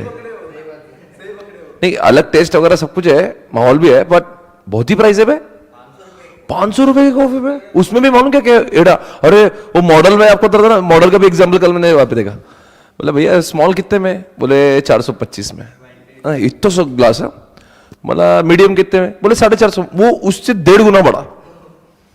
मतलब लार्ज बोले 475 में, वो इतना बड़ा। मतलब ये छोटे से बड़ा 3 गुना बड़ा है। प्राइस सिर्फ 50 रुपए बढ़ी, बोले सर फिर 475 का ले लो ना आप। अरे साला मेरे को समझा, मतलब ये उनका ये ना ये पॉपकॉर्न जैसा है थिएटर वाले, थिएटर का स्मॉल पैक पॉपकॉर्न का और लार्ज पैक में ज्यादा डिफरेंस नहीं रहता। वो छोटे में इतना देगा, बड़े में ऐसा देगा फैमिली पैक इतना भर के, पर डिफरेंस नहीं क्या है, क्वांटिटी बहुत रहेंगी पॉपकॉर्न की। वो क्यों है मालूम है? ताकि लोगों ने झक मार के लाज लेना, उनको बेचना ही लाज। अरे जानते यार 100 रुपए एक्स्ट्रा देके इतना ज्यादा मिल रहा है, पर वो इतना ज्यादा उनके लिए 10 रुपए कैसे कि पॉपकॉर्न नहीं हवा है। वो पॉपकॉर्न के लिए जो कॉर्न आता ना, वो कॉर्न 5-10 रुपए का भी नहीं रहता, उसको फुला फुला के बड़ा बनाते। नहीं सच में पॉपकॉर्न, तुम देखो ना पॉपकॉर्न कभी घर पे बनते दिखाऊंगा आपने, थोड़ा सा डालते वही बड़े बड़े आवाज करके बड़े होते और इतना बड़ा बन जाता है। तो ये उनका ये था बिजनेस मॉडल। अपन ने कौन से देखते हैं चैप्टर 3 में, इंटेंट में, ये मॉडल है, ये आपकी प्राइसिंग मॉडल है लोगों को बेवकूफ बनाने का। समझा क्या? वो जानते हैं ये जो प्राइसिंग, इस तरह से आपको प्राइसिंग से लोगों से खेलना है। समझ में आ रहा है कि आप अलग अलग टाइप की प्राइसिंग है यार। तो ये प्राइसिंग के बारे में बात कर रहे थे। तो देखो कभी कभी हम लोग कुछ कंपनीज के पास में इसलिए आते हैं क्योंकि उसकी प्राइस बहुत ही कम है, जैसे वॉलमार्ट, डीमार्ट की यार देखो लोगों ने कर दी। डीमार्ट ने खुद ने अपना प्रचार कभी नहीं करा ज्यादा, सस्ता मिलता लोग, है ना। वैसा कभी कभी अब एप्पल जैसे जो प्रोडक्ट है वो जो महंगा रहता है तब कुछ लोग ले पाते हैं, सस्ता होता बाकी लोग ले लेते हैं, तो दोनों को लेता है। और ये जो स्टारबक्स है, एलवी है, ये प्रीमियम है इसलिए लोग जाते हैं, बेंटली है, समझ रहे? ओके, प्लेस की बात करेंगे। चलो प्लेस, तीसरी बात, एक मिनट, पार्ले जी भी लिख दो ना, पार्ले जी एग्जांपल कंटिन्यू करो। पार्ले जी लो प्राइस, पार्ले जी मुझे लगता है देखिए ऐसा बहुत कुछ अंडरस्टैंड, पार्ले जी की प्राइस मैंने आज तक भी देखी नहीं, अंडरस्टैंड है बहुत। पार्ले जी का जो मेन प्रोडक्ट है वो पार्ले जी मेन प्रोडक्ट लिखो। मैं हाइड एंड सीक की बात नहीं कर रहा हूं क्योंकि हाइड एंड सीक अच्छा खासा महंगा है, बोरबॉन भी और हाइड एंड सीक भी। हाँ किस कौन से क्या बात कर रहे? ओ एक इसमें एक पाउच में एक आता ना, वो आता ना, हर एक बिस्किट को एक अलग रैपर रहता है। मिलाको है क्या वो? मिलानो, हाँ मिलानो, वो इसका है ना, वो इसका कंपटीशन में है ना, वो एक दूसरे डार्क फैंटेसी कंपटीशन में चला है, वो प्रीमियम प्राइसिंग है।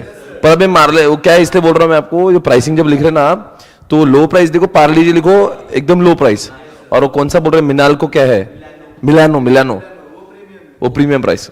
तो यही तो है ना कंपनी का, तुम बहुत पैसे वाले का, फिर ये ले मिलानो ले फिर। तो ये प्राइसिंग है ना, हर एक टाइप का। 5 रुपए का प्राइस आज तक बढ़ाया नहीं उसने, इन्फ्लेशन बढ़ के खत्म हो गया,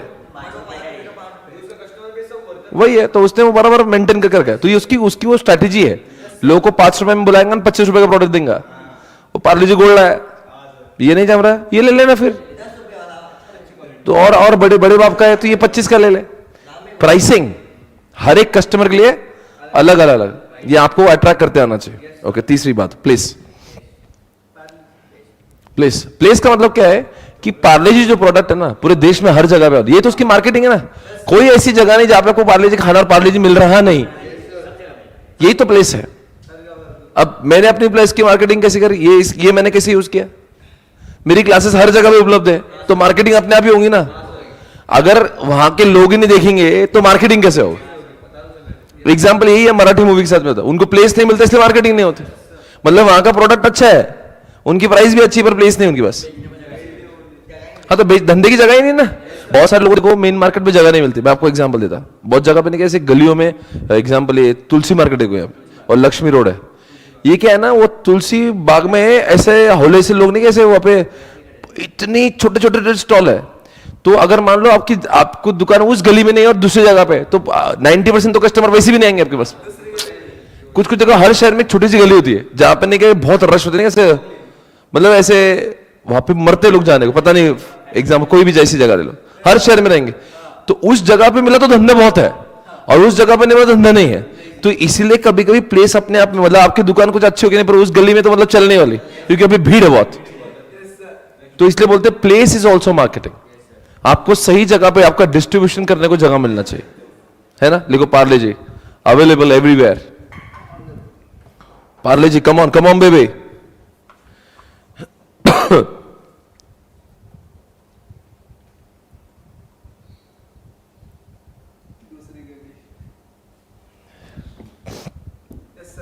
आज फाइनली लिखिता को अपनी घड़ी के वाउचर मिलने वाले हैं। उसकी घड़ी पता नहीं लॉस इन ट्रांजिट हो गई। नहीं आज दे देंगे, आज सबका हिसाब करना है। भगवान ने तो मेरे से हिसाब ले लेगा बाद में। तूने लिखी था कि गाड़ी नहीं तेरी ले लेता मैं। तुम्हारा भी कर देंगे जिसका आज सब कुछ है। गुट्टे बेटा, गुट्टे और क्या नाम उसका, हमेशा एक लिस्ट बना के मुझे भेजो जल्दी से, किसका क्या बाकी, किसके 100 रुपए 200 300 जो बाकी है। बेटा गुट्टे सब सही सब ट्रू एंड फेयर रिपोर्ट चाहिए। नहीं तो सारे पैसे तेरे से ले लूंगा बेटा। रुक दो। ए साजिद बोलता जिसको जो लेना ले लो आज। अरे तो अवला है क्या साजिद? बेटा जिसको भी जो प्राइस है ना गुट्टे को और उसको भेज दो। आप मुझे एक लिस्ट बना दो, तुरंत क्लास होने से पहले आज जीपे मार देंगे सबका। आज अपने पास में पैसे भी है। लिखिता को घड़ी के बदले आज उसके पैसे भी दे देंगे, नहीं तो जिंदगी और वही चलेगा, घड़ी नहीं मिलेगी, घड़ी नहीं मिलने। नहीं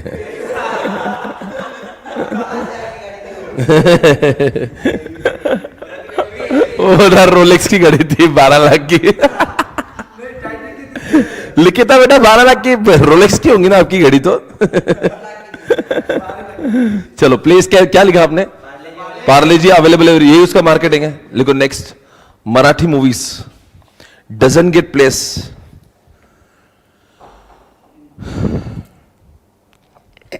doesn't get place to distribute, बराबर है ना। ये बड़े बड़े हिंदी मूवी आती है, उनको जगह नहीं मिलती, तो अच्छा प्रोडक्ट हो गया क्या फायदा, प्राइस भी अच्छी है।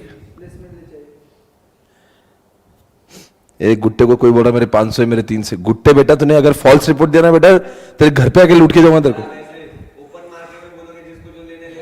हाँ जिसके जो नहीं है भाई, मेरे को पता है मेरे स्टूडेंट ईमानदार है, इसलिए बोला मैंने, गैरों में नहीं बोल रहा हूं।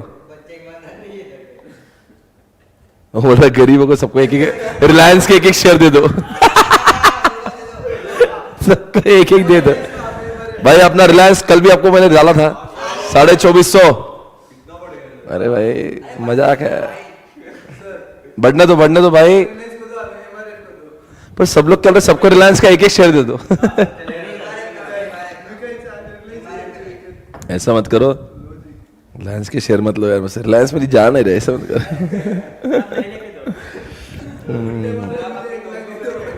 रोज मेरे को प्रॉफिट हो रहा है उसमें, रोज 4 करोड़ पे रोज बढ़ते। कल 5% बढ़ाना हो, 4-5% बढ़ाना, कल भी 10-15 लाख रोज कमाई है अपनी।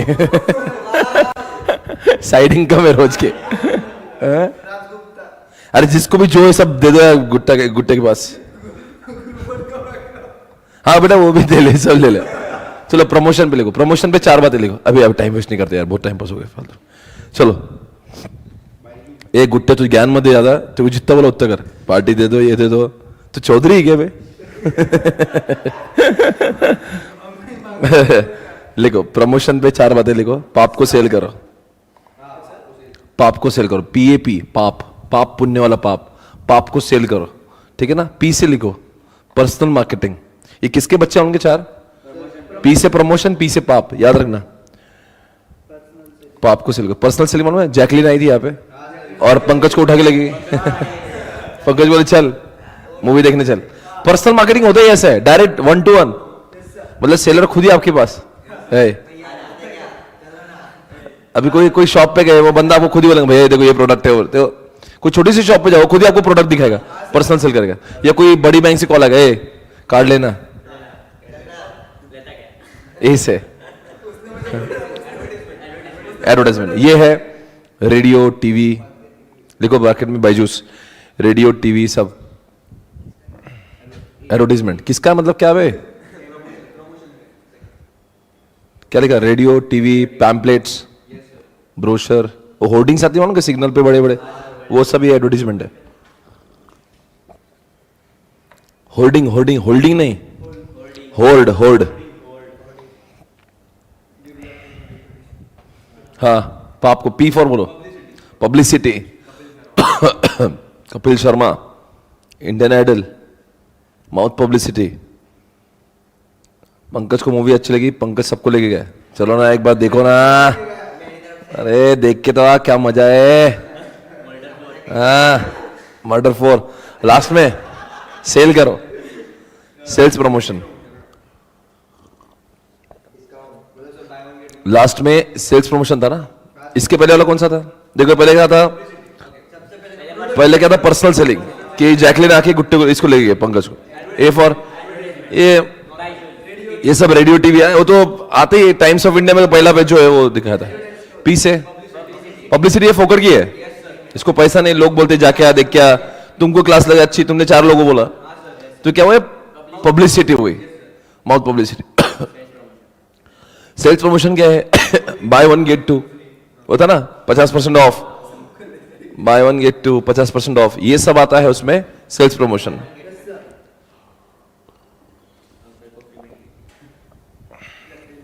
पीपल, एग्जाम्पल देखो पीपल का, एरोस्टेस, कुछ लोग एरोस्टेस को देख के फ्लाइट चूज करते हैं,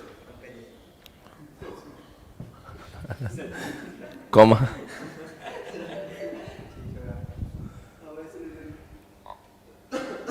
कॉमा, हाँ, 5 स्टार होटल्स, 5 स्टार होटल के पीपल, हाँ, उनको देख के आपको लगता है चलो यार यहाँ पर रहेंगे, लेकिन क्या उसमें पीपल में क्या देखता है कि उनका बिहेवियर, लिखो their behaviour, the way they treat the customers, the way they talk, treat, the way they treat, treat समझता है अपने को कैसे पेश आते, पेश, ट्रीट। उसके बाद में क्या बोलते, अरे वो राजस्थान के एक होटल में गया था मैं, वहाँ पे सर मस्त ट्रीट करते, उदयपुर में, एक तो उदयपुर विलास में गया था, उदय विलास, और एक था उसके अंदर एक पानी के अंदर नहीं कि वो ताज का प्रॉपर्टी है, अच्छा है ताज का प्रॉपर्टी, आपको देखना है, 2 चीजें देखना, बहुत ही बढ़िया जगह है, तो वहां पे गया, अरे इतना मस्त स्वागत करेंगे आके, ऐसे मस्त उनके उनके उनके कपड़े वपड़े एकदम अलग है, राजस्थानी, आके ऐसा आपको नहीं कैसा फूलों की माला से आपको वेलकम करेंगे, आओ पधारो पधारो बैठो ये करो ना, क्या यू विल फील सो रे एकदम रॉयल फील आता है, तो वो है पीपल। मतलब देखो मैं आज बात कर रहा, इसका मतलब मुझे अच्छा लगा ना, ये तो मार्केटिंग, आज तो मैंने ही मार्केटिंग कर दिया देखो उनकी, तो ये होता पीपल। जब जहाँ के पीपल अच्छे रहे ना तो लोग अपने बारे में उनके बारे में बात करते कि भाई अच्छे से पेश आते, अच्छे से सर्विस, देखो ना बहुत ज्यादा वर्ड होते, बहुत अच्छी सर्विस है, यानी कि सर्विस मतलब क्या, वो बहुत अच्छे से बात करते हैं आपसे। प्रोसेस, देखो प्रोसेस का एग्जांपल, सबवे के प्रोसेस को देखकर ही आपको खाने का मन लगे। एग्जाम्पल अपने वो आइसक्रीम का देखा था उस दिन अपने सामने, क्रीम स्टोन, वहां के आइसक्रीम का प्रोसेस देख के ही आपको खाने का मन ललचाए, यही होता, प्रोसेस अच्छे होना चाहिए। मेकिंग, कभी कभी देखो कुछ मूवी का मेकिंग देख के, नहीं आपको देखा making of this making of Baahubali, तो आपको मूवी देखने का मन करे, प्रोसेस दिखा दे उसे। और फिजिकल एविडेंस लिखो, एम्बियंस, फर्नीचर, एम्बियंस समझता है क्या, वहां का फर्नीचर, माहौल, बिल्डिंग का इंफ्रास्ट्रक्चर है ना। फिजिकल एविडेंस मतलब जो चीजें फिजिकली देख सकते हैं, महसूस कर सकते हैं, देख सकते हैं, है ना। कभी कभी किसी का विजिटिंग कार्ड, लेटर हेड बोलते ना, क्या विजिटिंग कार्ड है, तो वो फिजिकल एविडेंस है। या कभी भी कुछ जगह के नहीं, क्या बोलते, खाने की जो यूटेंसिल है, मतलब वो गोल्ड के प्लेट में बिठा के खाना खिला रहा, ये फिजिकल एविडेंस है। बोले ना सोने की प्लेट में खाने मिलेगा, हो जाएगा, तुम जाके बैठ, तो this is the way, physical evidences, समझ में आ रहा है। कुछ कुछ जगह पे फूड अच्छा नहीं है, प्राइस भी बहुत महंगी है, प्लेस भी कोपचे में है, पर वहां का फिजिकल एविडेंस जोरों का, आपको देख के लगे कि क्या जगह है, क्या ऑरा है, कोपचे में जगह है। फिजिकल एविडेंस मालूम है, कुछ कुछ जगह पे कैसा एकदम सी व्यू है, तो वो फिजिकल एविडेंसेस है ना, वहां का एक वो जगह है। जिस देखो एक थलासा बोल की जगह, थलासा गोवा में, कभी सर्च करना थलासा, इतना सही लगता ना वहां पे। अब सनसेट का टाइम होता है और एकदम खाना वाना वाहियात है, पर वहां का जो सामने पूरा सी व्यू जो आता है एकदम, मतलब आपको लगेगा दूर दूर तक इनफाइनाइट, आपको सी का कोई ऑब्स्टेकल ही नहीं है। तो फिजिकल एविडेंस, कभी कभी नहीं कि कुछ जगह, वो जगह की कीमत है, वो मतलब ही नहीं है उसका कुछ, मतलब खाना बेकार, सब बेकार, पर जो ऑरा है थलासा का भी डालो, बहुत बढ़िया, उसकी फोटोज देखना, फिजिकल एविडेंस, राइट। तो ये हो गया, 7 बातें बताएंगे। तो इसका मतलब क्या, आपके धंधा जब अगर करना है आपको, तो 7 चीजें आपके अंदर होना चाहिए, ना कि सिर्फ मार्केटिंग में रेडियो और वो सब है। ये सब चीजें होगी तो लोग आपकी ओर अट्रैक्ट होंगे। बताओ कौन से? पी से प्रोडक्ट, पी से प्लेस, प्रमोशन। देखो, पी से place, price, product, promotion, people, physical evidences, process. अब याद रखना, अगर उन्होंने 4P पूछा तो ये, और 7P पूछा तो ये, याद रखिए। ये ऊपर वाले 4 4P है। सो एग्जामिनेशन में 4P भी आता, 7P भी आता। तो 4P मतलब ऊपर के 4 मुख्य P है, और बाद में 7P बोलते ये है। तो लिख दो, ये ब्रैकेट मारो इसको 4P के लिए। समझा कि नहीं मैं क्या बोला? क्या बोला? ये जो है ना, ये 4P है, ये ऊपर के। और अगर ये ऐसा लेंगे ना, तो ये 7 है।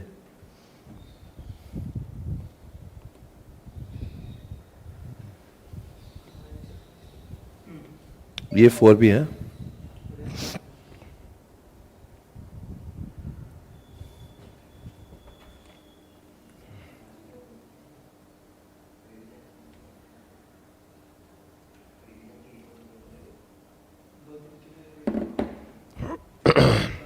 Okay, got it guys? याद रहेगा हमेशा? इस चैप्टर में 4P और 7P मुख्य क्वेश्चन है, हमेशा आते रहेंगे। P से प्रोडक्ट, P से प्लेस, प्रमोशन एंड प्राइस।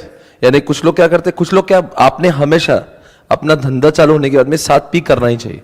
अगर आप मार्केटिंग वर्ड यूज करोगे तो 7P के वर्ड मार्केटिंग खत्म ही नहीं होता। यानी अगर इसमें से एक चीज करोगे, एक नहीं, तो इसका मतलब आपकी मार्केटिंग इनकम्प्लीट है। समझो, आपका मैं एसपीसी चला रहा हूं और मेरे पास में अच्छा मैं पढ़ाता नहीं हूं, तो मेरी मार्केटिंग बेकार है। मेरी प्राइसिंग स्टूडेंट के हिसाब से नहीं है, तो मेरी मार्केटिंग बेकार है। समझ में आ रहा है? मेरा जो प्रोडक्ट है सब दूर भारत में अवेलेबल नहीं है, तो मेरी, बोलो ना, मार्केटिंग बेकार है। प्रमोशन में अगर मैं ब्रोशर्स और जैसे कि पैम्पलेट्स है ना, या फिर आप मेरी माउथ पब्लिसिटी नहीं कर रहे हो, समझ रहे हो, कभी कभी मैंने ऑफर्स नहीं लाती, इसका मतलब क्या होगा, मेरी प्रमोशन नहीं हो रही।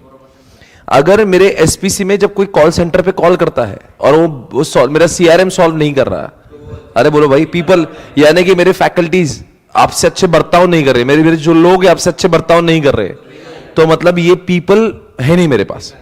और अगर मेरे पास में प्रोसेस, यानी कि काम करने का जो प्रोसेस है, मेकिंग जो है वो अच्छा, आप सर बोलेंगे आपका प्रोसेस कैसा? अगर मेरे पढ़ाने का पूरा तरीका देखेंगे आप, कि पहले कंसेप्ट पढ़ाए, फिर आपको समझाए, फिर मॉड्यूल से पढ़े, फिर लिखे, आईसी, ये पूरा प्रोसेस है एसपीसी का। तो अगर मेरा प्रोसेस अच्छा नहीं है तो मेरी मार्केटिंग नहीं हुई। समझ रहे हैं मैं क्या बोल रहा हूं? और फिजिकल एविडेंस का मतलब, अगर मान लीजिए कोई क्लासरूम में आता है या मेरे ऑफिस में आता है, उसको अच्छा ऑफिस दिखना चाहिए, ग्रांड ऑफिस दिखना चाहिए, क्लासरूम अच्छी दिखना चाहिए। ऐसी वाहियात जगह पे क्लास है, गंदगी है, एसी नहीं है, कुछ भी मान लीजिए, अब मेरे ऑफिस में आपको बैठने की इच्छा नहीं हो रही, तो इसका मतलब क्या हो रहा है कि फिजिकल एविडेंसेस खराब है। ये फिजिकल एविडेंसेस में मेरे किताब ले लो आप, किताबें फिजिकल एविडेंसेस है, तो आपको क्वालिटी ऑफ किताबें अच्छी लगना चाहिए। तो ये 7P पे मैंने काम किया हुआ है। अब मैं आपको बोल रहा हूं तो मेरे को, तो मैंने तो खुद ने ट्राई मारा होगा ना। अब ये सब्जेक्ट 10 साल से मैं पढ़ा रहा हूं, तो इस सारी चीजों पर मैंने काम करा हुआ है। समझ में आ रहा है? तो सब चीजों पे काम करेंगे तो ही आपको ऐसा फील होगा कि लोग, now people will start talking about you. पर मार्केटिंग करने के लिए आपका प्रोडक्ट, आपका पीपल सब अच्छा होना जरूरी है। ये भाई किसी को प्रशंसा नहीं मिलेगी। लोगों का गलत फहमी क्या है, मैं मार्केटिंग कर दूंगा, टीवी पे पैसे लगा दूंगा, वैसा नहीं है ना। वो तो पैसों से हो जाएगा, पर आपका प्रोडक्ट, आपका पीपल वो अच्छा ही होना चाहिए, उसको चैलेंज नहीं कोई। आपको कंप्लीट मार्केटिंग तब माना जाएगा जब आपका एक्चुअल में प्रोडक्ट अच्छा है। केवल सिर्फ पैसे मार्केट में फेंक के, पैम्पलेट और ब्रोशर और टीवी रेडियो करके आपकी उतनी प्रशंसा आप गेन नहीं कर सकते। जैसे एग्जांपल, शाहरुख खान की मूवी बहुत वाहियात है पर बहुत मार्केटिंग कर रहा, बहुत, वो मूवी उतनी ही वाहियात है। राधे राधे मान लो, मूवी जो है बहुत मार्केटिंग कर रहा है, प्रोडक्ट ही बेकार है। चाहे वो कितने भी प्लेस पे लगे, उसका प्रोसेसिंग ही बेकार है, उस सब कुछ, मतलब उसका प्राइसिंग भले ही अच्छा हो, पर वो प्रोडक्ट ही बेकार है। बोलो ना यार, तो फिर कुछ नहीं हो सकता। आप चाहे उसके ऊपर तुम मार्केटिंग होर्डिंग लगा दो राधे राधे के, समझा ना मैं क्या बोल रहा हूं? आप भी देखो, कोई मूवी सिर्फ सक्सेसफुल, और बजरंगी भाईजान प्रोडक्ट ही अच्छा है, फिर ये सारी चीजें भी मजा आती है देखने की। तो कंप्लीट मार्केटिंग तब माना जाएगा जब उसका प्रोडक्ट भी अच्छा है। ये बात याद रखें आप। ये लोगों को ये गलत फहमी हो जाती कि वो सिर्फ प्रमोशन के दम पे, मतलब गेन करेंगे, उनको लगता है यही सिर्फ मार्केटिंग है। ये लोगों की गलत फहमी है, आप ध्यान से सुनिएगा। या मान लीजिए कोई उसकी जैसी मूवी, कोई कौन सी थी रे वो, रेस 3, जिसमें सलमान खान भी था ना। अब उसमें फिजिकल एविडेंसेस बहुत अच्छे हैं, ये सीन, ये मूवी, ये कंट्री, वो कंट्री, पर प्रोडक्ट ही वही आते वे, तो क्या फायदेगा वो? आपके सीन को देख के चाहते हम लोग, वो बहुत अच्छी जगह पे जाके सीन कर, वो सीन, वो मूवी का कंटेंट ही इतना बेकार है, उसका स्टोरी ने कुछ नहीं, कभी भी खत्म हो जा रही है मूवी, इसी फाइट कर रहे एक दूसरे के साथ में। तो इसका मतलब आप समझो, कोई भी मूवी तब चलती है ना, या कोई भी प्रोडक्ट तब चलता है जिसमें 7P में आपका ये सब होना चाहिए। पर इसमें सबसे प्रमुख कंटेंट आपका प्रोडक्ट अच्छा होना चाहिए। अगर प्रोडक्ट ही बेकार है, बाकी सब अच्छा है, तो कुछ फायदा करें? अल्टीमेटली लोगों के हाथ में तो प्रोडक्ट आने वाला है ना। तो ये समझो, ये मार्केटिंग आपके दिमाग में डाल दो कि मार्केटिंग जो है ना 7P से बनेगा, और हर चीज पे, हर छोर से आपको काम करना पड़ेगा, तब जाके आपको लोग चाहेंगे। ऑब्वियसली थोड़ी थोड़ी चीजें एक दिन में, देखो कोई भी चीज पे हम एक दिन में काबू नहीं कर सकते। आप जब आपका बिजनेस चालू करोगे तो पहले साल हो सकता है आपने प्रोडक्ट पे काम किया, फिर ये सब चीजें over the period of time आप धीरे धीरे करके गेन करते हो। आप अगर हर कोई चीज बोलेंगे कि एक साल में, तो एक साल में कभी रिलायंस नहीं बना है ना, एक साल में पार्ले जी बना है ना, एक साल में एप्पल बना हुआ है। एप्पल जानते हो, एप्पल कंपनी बंद होने के कगार पे थी, और वहां से रॉयल एनफील्ड बंद होने के कगार पे थी। तो आप ये समझो कि मान लो कि एक दिन में हम लोग कैसे, ये जो ना, ये सब कुछ नहीं हो सकता, पर आपकी पाने की चाहत तो होना चाहिए कि मुझे बनना है। Let it be 10 years period of time, but आपके दिल में तो होना चाहिए कि मुझे सब करना है। हम नहीं चाहते कि आप एक ही दिन में सुपरस्टार बन जाए, बट आपके दिल में पता होना चाहिए कि मेरे को रास्ते क्या, ये करूंगा मैं। तो आप पास ये फर्म हो या कल्चर का कोई बड़ा बिजनेस डाले आप, ये सब कुछ आपको ध्यान रखना है, तब आप जाके आपकी मार्केटिंग हुई, people will start talking about it. हर छोर से आगे लड़ना है, एक पी से आप लड़ाई नहीं जीत पाओगे, 7P से लड़ाई। याद करो, ये बहुत बड़ी चीज है। आप कोई भी कंपनी का 7P डालो, आपको इंटरनेट पे मिलेगा, यानी कि ये कॉन्सेप्ट बहुत ज्यादा फेमस कॉन्सेप्ट है। ये आपके अभी आया, ये लोग जीके करके हो गए, वो ऊपर मंजिल को हासिल करके 7P करके, बोला एप्पल ने 7P करके वो शिखर पे पहुंच गया है। ये समझो मैं क्या बोल रहा हूं। ये 7P आप पहली बार पढ़ रहे हो, लोगों ने समझा भी, लगाया भी, और वो काबिल भी कर रहे, क्या क्या हासिल भी कर लिया। ये 7P आपके लिए नया है, लोगों ने कर डाला, विजय हासिल भी हो गया, और वो कंपनी, एप्पल कंपनी वर्ल्ड के वैल्यूएशन में नंबर 1 भी आ गई। तो समझो ये हो चुके हैं, ये कुछ आपके लिए थ्योरी नहीं है, इस बात को समझो। अभी ये 7P बहुत ज्यादा इंपॉर्टेंट है, इसलिए एग्जामिनेशन में आपको 3-4 पेपर में दिखेगा 4P बताओ, 7P बताओ। मतलब इतने जितने क्वेश्चन है ना, उनकी जितनी इज्जत नहीं होती, ये मार्केटिंग की इज्जत है ना। ओके, अब चलो स्ट्रैटेजिक मार्केटिंग टेक्निक्स कौन से भाई? सोशल लिखो एग्जांपल, नो पार्किंग, नीचे ICICI बैंक, समझा क्या? नो स्मोकिंग,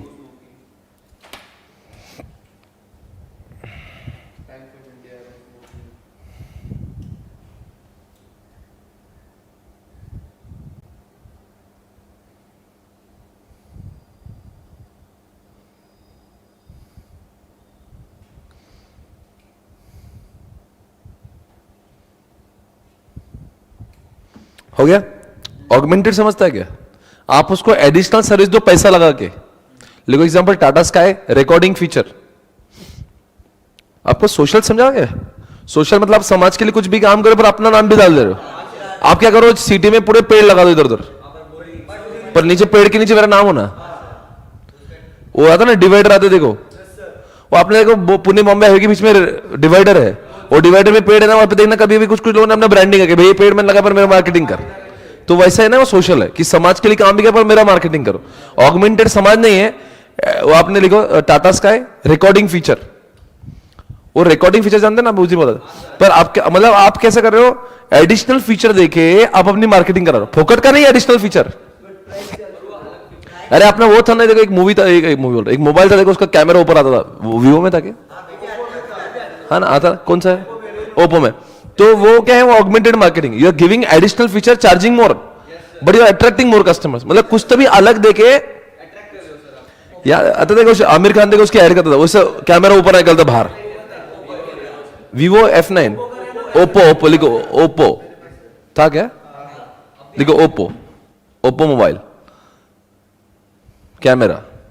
ये ऑगमेंटेड मार्केटिंग है, ये giving additional feature, attractive. Direct calling from, आपको कॉल आया, कॉल फ्रॉम बैंक और कोचिंग क्लासेस, ए भाई आना, ए आना, रिलेशनशिप मार्केटिंग लिखो, आपसे रिश्ते बनाएंगे, लिखो लॉयल कस्टमर। कौन से लॉयल कस्टमर? लॉयल कस्टमर लिखो ना, पुणे सेंट्रल, सेंट्रल लिखो, सेंट्रल पैंटालून्स, ये देते हैं ना, आपको कार्ड देंगे, तो जितने बार आप परचेस करोगे, उस दिन लोढ़ा जी का कार्ड दिखा था हमने, वो जितने बार परचेस करेगा वो कार्ड में पॉइंट्स ऐड होते जाएंगे, तो इसको बोलते हैं स्कॉलरशिप। स्कॉलरशिप बोल रहा, रिलेशनशिप, आई एम सॉरी, पता नहीं स्कॉलरशिप की वो शिप आ गया, रिलेशनशिप। यहाँ तक कि लिखो बैंक्स, बैंक्स में मालूम क्या होता है, बहुत सालों के कस्टमर है ना, तो आपको एफडी पे ज्यादा इंटरेस्ट रेट देंगे। या लिखो जेट माइल्स, आप अगर उनकी फ्लाइट से बार बार उड़ोगे, आप जेट एयरवेज का था जेट माइल्स, आपने उतना माइल्स कंप्लीट किया ना, मतलब उतने किलोमीटर आपने ट्रैवल किया, तो आपको फिर अगले बार उतना डिस्काउंट देंगे। अच्छा है ना कॉन्सेप्ट? सर्विस, अरे बोलो क्या service? Service free home delivery. कोई किराना शॉप है वो फ्री होम डिलीवरी दे रहा, अरे आज तक होता नहीं, कोई पेट्रोल पंप पे डायरेक्ट वो आपका कार साफ करने लग जाएंगे। ये सर्विस, जो सर्विस ये फोकट की सर्विस है, फ्री सर्विसेज, तो लोग इसलिए जाएंगे यार, वो जानते हैं घर पे लाके देता है, ले ले उससे ले ले। उस समय प्राइस नहीं देखते आप, आपके घर के अगल बगल वाली जो दुकानें होती है, घर पे लाके देंगे, तो वहां पे मार्केटिंग इसलिए नहीं हो रही कि वो सस्ता दे रहा है, सर्विस दे रहा है ना, तो लोग ले लेंगे वहां से। Person marketing, political leader, Modi ji लिखो, मोदी जी अपनी मार्केटिंग खुद ही करेंगे, हम आपको ये दिला देंगे, वो दिला देंगे। ऑर्गेनाइजेशन, ऑर्गेनाइजेशन मालूम है क्या होता है? देखो मानिकचंद, आपने क्या करा, समाज के लिए कुछ किया। मानिकचंद ले लो, या फिर वो ले लो आईटीसी, मानिकचंद ने हॉस्पिटल बनाए, लोग क्या बोलते हैं कितना अच्छा है हॉस्पिटल बनाए, इधर लिखो आईटीसी, 1 रुपये पर रजिस्टर, तो लोगों को लगता है, क्या लगता है कितना आदमी अच्छा है, समाज के बारे में सोच रहा है, तो this is the people market about themselves. वो हर पेपर में भी लिख के आएंगे, वो करेंगे ना, सीएसआर तो ऐसे नहीं करते हो, वो पेपर में दे दे के लोगों को देखो हमने किया। प्लेस मार्केटिंग, गुजरात, आओ कभी गुजरात,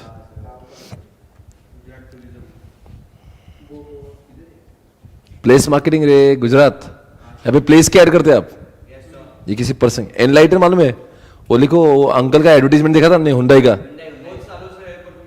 मतलब आपको अपना ब्रांड एनलाइटन करना है कि हम देखो बहुत सालों के लोग हैं। एग्जांपल लिखो, वो हुंडई का देखो, वो बच्चा उसकी कार बेचते रहता है, फिर वो अंकल बोलता है मत बेच बेटा, वैसा लाइक दैट, वो एनलाइटेंड मार्केटिंग होती है कि जहाँ पे आप पूरे उसका, मतलब आपका डायरेक्ट मार्केटिंग नहीं कर रहे हो, आप इनडायरेक्ट करोगे, देखो ब्रांड कितना वैसा है, मतलब ओके। डिफरेंशियल,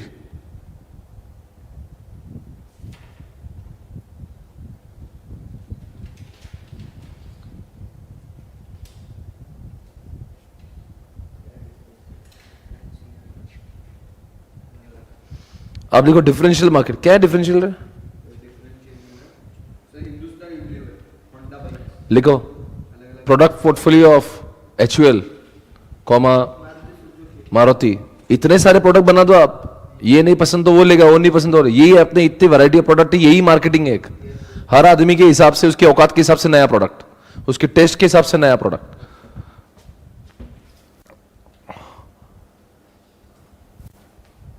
क्या था ये? सिंक्रो, मॉर्निंग आवर्स के कम रेट, शाम के ज्यादा रेट, थिएटर में, मूवीज में। देखो थिएटर, मॉर्निंग शो लो price, evening show high price.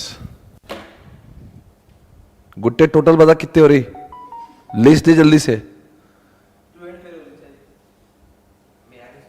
Personal पे भेजो मुझे। एनलाइटेंड के लिए एग्जाम्पल था हुंडई, डिफरेंशियल के लिए मारुति सुजुकी, कौन सा लिखा आपने? एचयूएल। सिंक्रो में था ना वो, अरे ऐसा बहुत जगह पर था, जैसे महाबलेश्वर में गया, स्लैक सीजन में कम रेट रहते और मेन सीजन में रेट बढ़ जाते, अरे वही प्राइस, वही रूम की प्राइस, अरे उनका सीजन रहेगा ना तो वही रूम 8,000 की हो जाएंगी, नहीं तो 2,000 की होंगी, रूम में कुछ बदलाव नहीं। ये तो सिंक्रो मार्केटिंग का तरीका ना, डिपेंड करता है ना, अभी शादियों के सीजन में कोई बैंक्वेट हॉल का देखो, वो प्राइस हाइक कर देगा, और ऐसे समय में धंधे, क्योंकि उस समय उसका खाली पड़ा हुआ है ना, तो ये बराबर है सिंक्रो मार्केटिंग, जब उसका सीजन है तो क्या करेगा वो। देखो शादियों में कितने भाव चढ़ते लोग जो शादियों के प्रोडक्ट होंगे, और मान लो उस दिन पे बहुत सारे डेट है, मान लो बहुत सारी शादियां है एक ही दिन पे, तो बोलता नहीं नहीं नहीं मेरे पास नहीं है, मेरे पास नहीं, तो क्या कहता उस दिन में उसका भाव खाएगा, नहीं नहीं नहीं नहीं मेरे पास, अरे भैया दे दे, हाँ चलो इतना देंगे तो मैं करता, क्योंकि उस दिन उसका भाव चढ़ा हुआ ना, नहीं तो खाली पड़ा है वो। तो जिस दिन स्लैक सीजन में शादी करना आपने याद करिएगा, तो आपका 50% आज ही से हो जाता। शादी करना है पर पक्का है ना, मतलब करना है। कॉन्सेंट्रेटेड मार्केटिंग ऐसा होता है ना, बारिश में रेट होता है लोनावाला में, और बाद में समर में, बराबर वैसे होता है। कॉन्सेंट्रेटेड में करो कि कोई आप कोई जैसे कि पतंजलि दंत कांति पे कॉन्सेंट्रेट कर रहा है, आपके प्रोडक्ट पोर्टफोलियो में बहुत प्रोडक्ट है, पर आपको एक कोई बजाना है बार बार, आप चाहते हैं कि उसमें बहुत आप आगे जाए, मतलब कॉन्सेंट्रेट कर रहे एक चीज के, उसको ही बार बार, उसको ही बार ले ले ले, उसको इतना आगे लेके चल जाए। जैसे बाबा रामदेव की जो एडवर्टीजमेंट का जो खर्चा है वो दंत कांति पे ज्यादा है, वैसे तो बहुत प्रोडक्ट है बाबा के पास, पर मार्केटिंग उसकी ज्यादा करते हैं। डी मार्केटिंग, हाउसफुल, अभी कोई मूवी हाउसफुल हो गई या कोई क्लासेस हाउसफुल हो गई तो लोग बोलते हैं अरे टिकट नहीं मिल रहे, इसका मतलब को बहुत भारी है। ऐसा डी मार्केटिंग का वही मतलब होता है कि यार हाउसफुल, मूवी हाउसफुल। अब कोई रेस्टोरेंट पे जितना वेट करना पड़ा ना, लोग बोलते हैं यार बहुत भारी इसलिए वेट करना पड़ा। देखो एग्जांपल वैशाली रेस्टोरेंट, सला वैशाली में आज तक कभी जगह नहीं मिली, ऐसे जाके ऐसे बैठा लेके मिल गया, वो वेट कराएंगा, फिर लोगों की प्लेट देखेंगे, हट। अब देखो बच्चों, फाइनेंशियल स्ट्रेटेजी पे हम लोग आते हैं, इसकी 4 बातें हैं। एक होता पैसे, आपको याद है ना हमने 4 बातें करी थी। हम पहले फ्यूचर का प्लान बनाएंगे। फाइनेंस मैनेजर के पास 4 काम होते, वो पहले फोरकास्ट करता, बजट बनाता कि मुझे कितने कितने पैसे चाहिए, फिर अब उसके हिसाब से वो प्रोक्योर करता, और फिर बाद में तीसरा पॉइंट उसके हिसाब से पैसा लगाता। तो 3 काम कौन से हैं? पहले वो बजट प्लान वगैरह बनाएंगे कि उसको कितने पैसे चाहिए धंधा एक्सपेंशन करने के लिए, काय के लिए चाहिए, एक्विजिशन के लिए। तो बायजूस क्या करता है, पहले प्लान बनाता कि उसको काय के लिए किसको एक्वायर करना है, क्या करना है, मार्केटिंग में कितना लगाना है, क्रिकेट पे कितना डालना है, टीवी पे कितना डालना है, उसका पूरा प्लान नंबर बी बनाता है। उसके बाद में प्लान नंबर 1 में आता है कि पैसे कहां से लाना है, इक्विटी कितनी काटना है, क्या वैल्यूएशन पे काटना है, आईपीओ का लाना है कि डेट से लाना है, कि वो सब पूरा प्लान करता है। इक्विटी काटना है कि डेट से लाना है, व्हाटएवर, तो प्रोक्योरमेंट पे आता। उसके बाद में अब एक बार जैसा हमने प्लान किया था, तीसरे पॉइंट में उसे एलोकेट करेगा, फिर एडवर्टाइजमेंट में लगाएगा, एक्विजिशन में लगाएगा। ये पॉइंट 30 होता है। और चौथा पॉइंट इवैल्यूएशन ऑफ नेटवर्थ। वो नेटवर्थ क्यों करते हैं? जब भी हम लोग वैल्यूएशन लेते हैं और हम प्रोक्योरमेंट करेंगे तो बोलेंगे 10% इक्विटी काटो तुम्हारी। 10% इक्विटी काटने के लिए आपको पूरा 100% का पैसा तो पता होना चाहिए। तो इसलिए नेटवर्थ के भी अलग अलग 4 तरीके हमने देखे थे। वो अलग से चिट्ठी लगाएंगे, एग्जामिनेशन में अलग से सवाल पूछेंगे, नेटवर्थ कैलकुलेट कैसे करते हैं उसकी चिट्ठी आपको लगा के भी दिए थे, और एक बार लगाएंगे। पर अभी तो होता है फाइनेंस मैनेजर के इसमें 4 काम होते हैं। एक तो पहले प्लान बनाना। प्लान में क्या होता है ना, वो अजम्पशन निकालता है कि आने वाले 5 साल में मेरा कैश फ्लो क्या होगा। अरे मैं बायजूस का ओनर हूं तो मेरा बिजनेस कहां पे जाएगा, कितने कस्टमर होंगे, मेरा एलटीवी क्या है, मेरा कैक क्या है, वो सारी चीजों को सोचेगा और उसको प्रेडिक्ट करते हुए बोलो यार वो नहीं, पहले प्लान बनाएगा कि मेरे को कौन से साल में कितने पैसों की जरूरत है, आवश्यकता है, और उसके हिसाब से फिर वो जनता के पास जाएंगे, उनको प्रेजेंटेशन देंगे। देखो मेरा ये प्लान है, इस सिक्वायर बैठा है सामने, सॉफ्ट बैंक बैठा है, सब बैठे, देखो मेरा प्लान है, ऐसा मैं सोच रहा, देते क्या पैसे मेरे को, ये मेरा वैल्यूएशन पॉइंट नंबर 4 का यूज करके मैंने वैल्यूएशन निकाला हुआ है, ये मेरी 5% इक्विटी काट रहा हूं, मेरे हिसाब से $20 बिलियन वैल्यू है, 1.5 लाख करोड़ की वैल्यू है, मेरे को 15,000 करोड़ चाहिए, 10% देने वाला हूं, किसको कितने, ओली मेरे को 1% दो, कोई बोलेगा 2 दो, कोई बोलेगा 3 दो, ये सब काटेगा माल। तो इसके बाद में क्या, पैसे तो आ गए। अब फिर उसके बाद में जो प्लान है उसने बताया, तो जनता उसको आंसरेबल है ना, क्योंकि इसने वो हिसाब से पैसे मांगे हैं। Now he is liable to invest in those proposals जो उसने जिसके बुनियाद पर पैसे लिए थे, क्योंकि वो लोग बोलेंगे तूने यहाँ पे पैसे डालने बोला था ना, लगा उधर पैसे, क्योंकि इसके अब ये 15,000 लेके भाग नहीं सकते, क्योंकि उसने उस पर्पस के लिए ना, पर्पस ओरिएंटेड होता है, ऐसा उसमें चीट नहीं कर सकता। उसने आपने बोला नहीं ये करेंगे तो वो करना पड़ता है, क्योंकि जब पैसे डिमांड करते हैं उसके पहले प्लान रेडी होता है और प्लान के हिसाब से एग्जीक्यूशन होता है। पॉइंट नंबर 3 में और अलोकेट करते हैं, फंड्स आइडल नहीं होना चाहिए, अलोकेशन करेंगे उस जगह पे करेंगे। और चौथा पॉइंट क्यों इंपॉर्टेंट है, वो एंसिलरी पॉइंट है, क्योंकि वो फर्स्ट पॉइंट में बोलो ना यार, वो जो प्लान करते हैं या फिर सेकंड पॉइंट में प्रोक्योरमेंट करते हैं, उसके लिए आपको लोगों को बताना पड़ेगा ना ये कंपनी का वैल्यूएशन कितना है। तो वैल्यूएशन के लिए अलग अलग तरीके हैं कि वैल्यूएशन करते कैसे, तो वैल्यूएशन करने के तरीके मैं लिखवाता हूं, पर पहले अपन 4 पॉइंट सीखेंगे। तो अपन क्या करते हैं ये फंक्शंस ऑफ फाइनेंस मैनेजर लिखा है, उसके 3 फंक्शंस है, और ये चौथा पॉइंट जो फंक्शन है पर उसका एंसिलरी फंक्शन है। मतलब ये एक्चुअली क्या है, ये अलग क्यों लिखा है, एक्चुअली वो फंक्शन मतलब वो इसको जुड़ा हुआ है, तो अपन क्या करो उसमें अंदर चाहे तो लिख सकते हैं, ऐसा कुछ प्रॉब्लम नहीं है। उसका पहला पॉइंट है कि उसने क्या करना चाहिए, बजट प्लान्स फोरकास्टिंग, है ना। तो आप क्या करो, आप क्या करें, ऐसा कर देते को एक ऐसा बना के,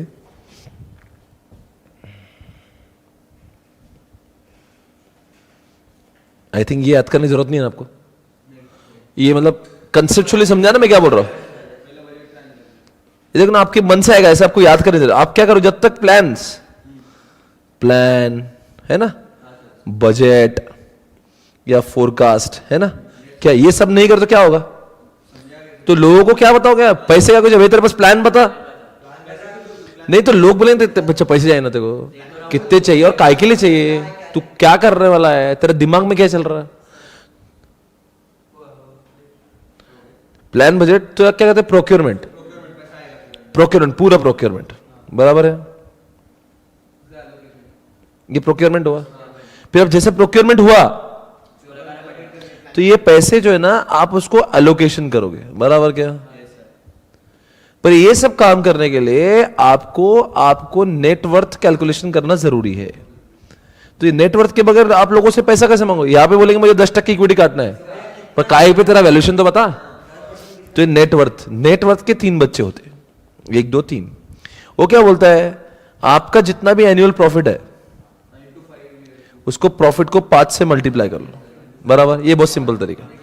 ये अपना दूसरा है ओन्ड फंड्स, ये हम लोग ऑलरेडी एफएम में कर चुके हैं, जिसमें हम लोग क्या करते हैं, शेयर कैपिटल, रिजर्व्स और भी कुछ होंगे, प्रीमियम, जो भी आपका सिक्योरिटी प्रीमियम होगा, ये सबको ऐड करें। वैसे रिजर्व में सिक्योरिटी प्रीमियम आ जाता है, ठीक है।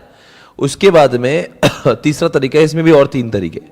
वो क्या होता है, एक पीई से निकालो, एक्चुअली ये भी पीई पर ये बोल रहा ठीक है निकालो, तो पीई से निकाल लेंगे, पीई मल्टीप्लायर। अभी निफ्टी का 26 चल रहा है, ईपीएस का कितना मल्टीप्लाई करना है ये तो याद है ना, अपन किया हुआ है। उसके बाद में आप क्या करो, सिमिलर कंपनी। अब समझो आपको आईसीआईसीआई बैंक के शेयर लेना है, और आईसीआईसीआई बैंक मान लो एनएससी बेसी पे नहीं है, पर आईसीआईसीआई बैंक जैसी कौन सी बैंक है, चलो एचडीएफसी है, तो एचडीएफसी क्या रेट चालू है, तो उसके हिसाब से इसका कम ज्यादा कर लो, मतलब उसका देख के इसका निकालना। और एक बात थी इसमें और, मार्केट कैपिटलाइजेशन, ये तो बहुत सिंपल तरीका है। आपके नंबर ऑफ शेयर्स को मार्केट प्राइस, ये तो एकदम इजी टू कैलकुलेट है ना। अब कोई भी लिस्टेड कंपनी के लिए बहुत आसान है, पर हर कंपनी के लिए मुमकिन नहीं ना, जिसके लिस्टेड नहीं है तो उसके कहां से मार्केट प्राइस निकालेंगे। तो मार्केट कैप है और कुछ नहीं है, ये is equal to market cap है। अब जैसे रिलायंस का 16-17 लाख करोड़ हो गए, number of shares multiplied by, बस। तो ये तरीके हैं। एक बार नेटवर्थ बता दो कैसे निकालते हैं, एनुअल प्रॉफिट को 5 से मल्टीप्लाई कर लो, एकदम क्लियर है। ओन्ड फंड्स, ये तो अपना एफएम का, ये शेयर कैपिटल अपना जो अपना खुद का, इसमें डेट नहीं ऐड करने का। और एक तो पी कर लो, पी का पूछ लो भाई, 10 का पी दे रहा है, का 20 का दे रहा। ओपन बोले निफ्टी 26 चल रहा है, फिर तेरे बोले तो निफ्टी की कंपनी मालूम है कौन है, वो बड़े बड़े लोग है, तो रिलायंस से वैल्यूएशन दूंगे तेरे को, रिलायंस का 28 चलते को 28 दू क्या, तू रिलायंस से क्या, this is the way people talk. हाँ चलते को 15 देता, चलते को 20 देता, डिपेंड। सिमिलर कंपनी, अगर आईसीआईसीआई का वैल्यूएशन करना है, हाँ तो जिसका अब क्या होता है ना, बहुत सारे कंपनी लिस्टेड नहीं और आपको उसमें इक्विटी डाल। अब जब बायजूस के बारे में, बायजूस इज नॉट लिस्टेड, तो उसका ये कहां से निकालें, number of shares market price, उसका सिमिलर कंपनी, मतलब कोई तो होंगे तो उसके हिसाब से करेंगे, क्योंकि कुछ कंपनीज के ये अवेलेबल नहीं डेटा, नंबर ऑफ शेयर्स, ये तो बेस्ट है ना, ये तो डेटा रेडीली अवेलेबल। कोई लिस्टेड कंपनी में पैसे लाना बहुत आसान है, आप भी तो वही कर रहे हो रोज। रिलायंस का एक शेयर दे दो, कैसे शेयर लो, जो प्राइस ले लो, उठा ले वहां से, तो उसमें वैल्यूएशन का दिमाग लाने जरूरत, वहां पर हर मिनट में वैल्यूएशन चेंज हो रहा है। ये सिमिलर कंपनी, समझ गया। अगर आपको एग्जांपल कोई भी, आपको टीसीएस के शेयर्स लेना है तो आप इन्फोसिस को देख लो, लाइक दैट। टीसीएस का शेयर्स लेना है तो आप इन्फोसिस को देख लो, बराबर। चलो ठीक है, ये खत्म हो गया। ये पूरा चार्ट आपका फाइनेंस का है, इसी के साथ में फाइनेंस खत्म, ओके। चलो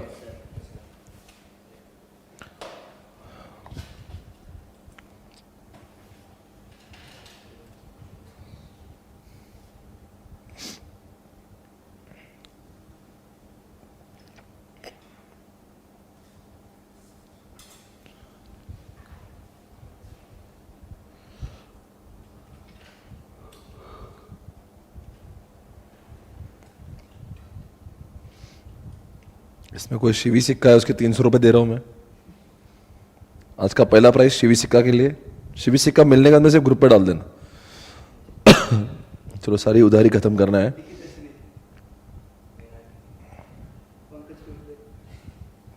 लिखिता बेटा मुझे आपका मोबाइल नंबर तो जल्दी से।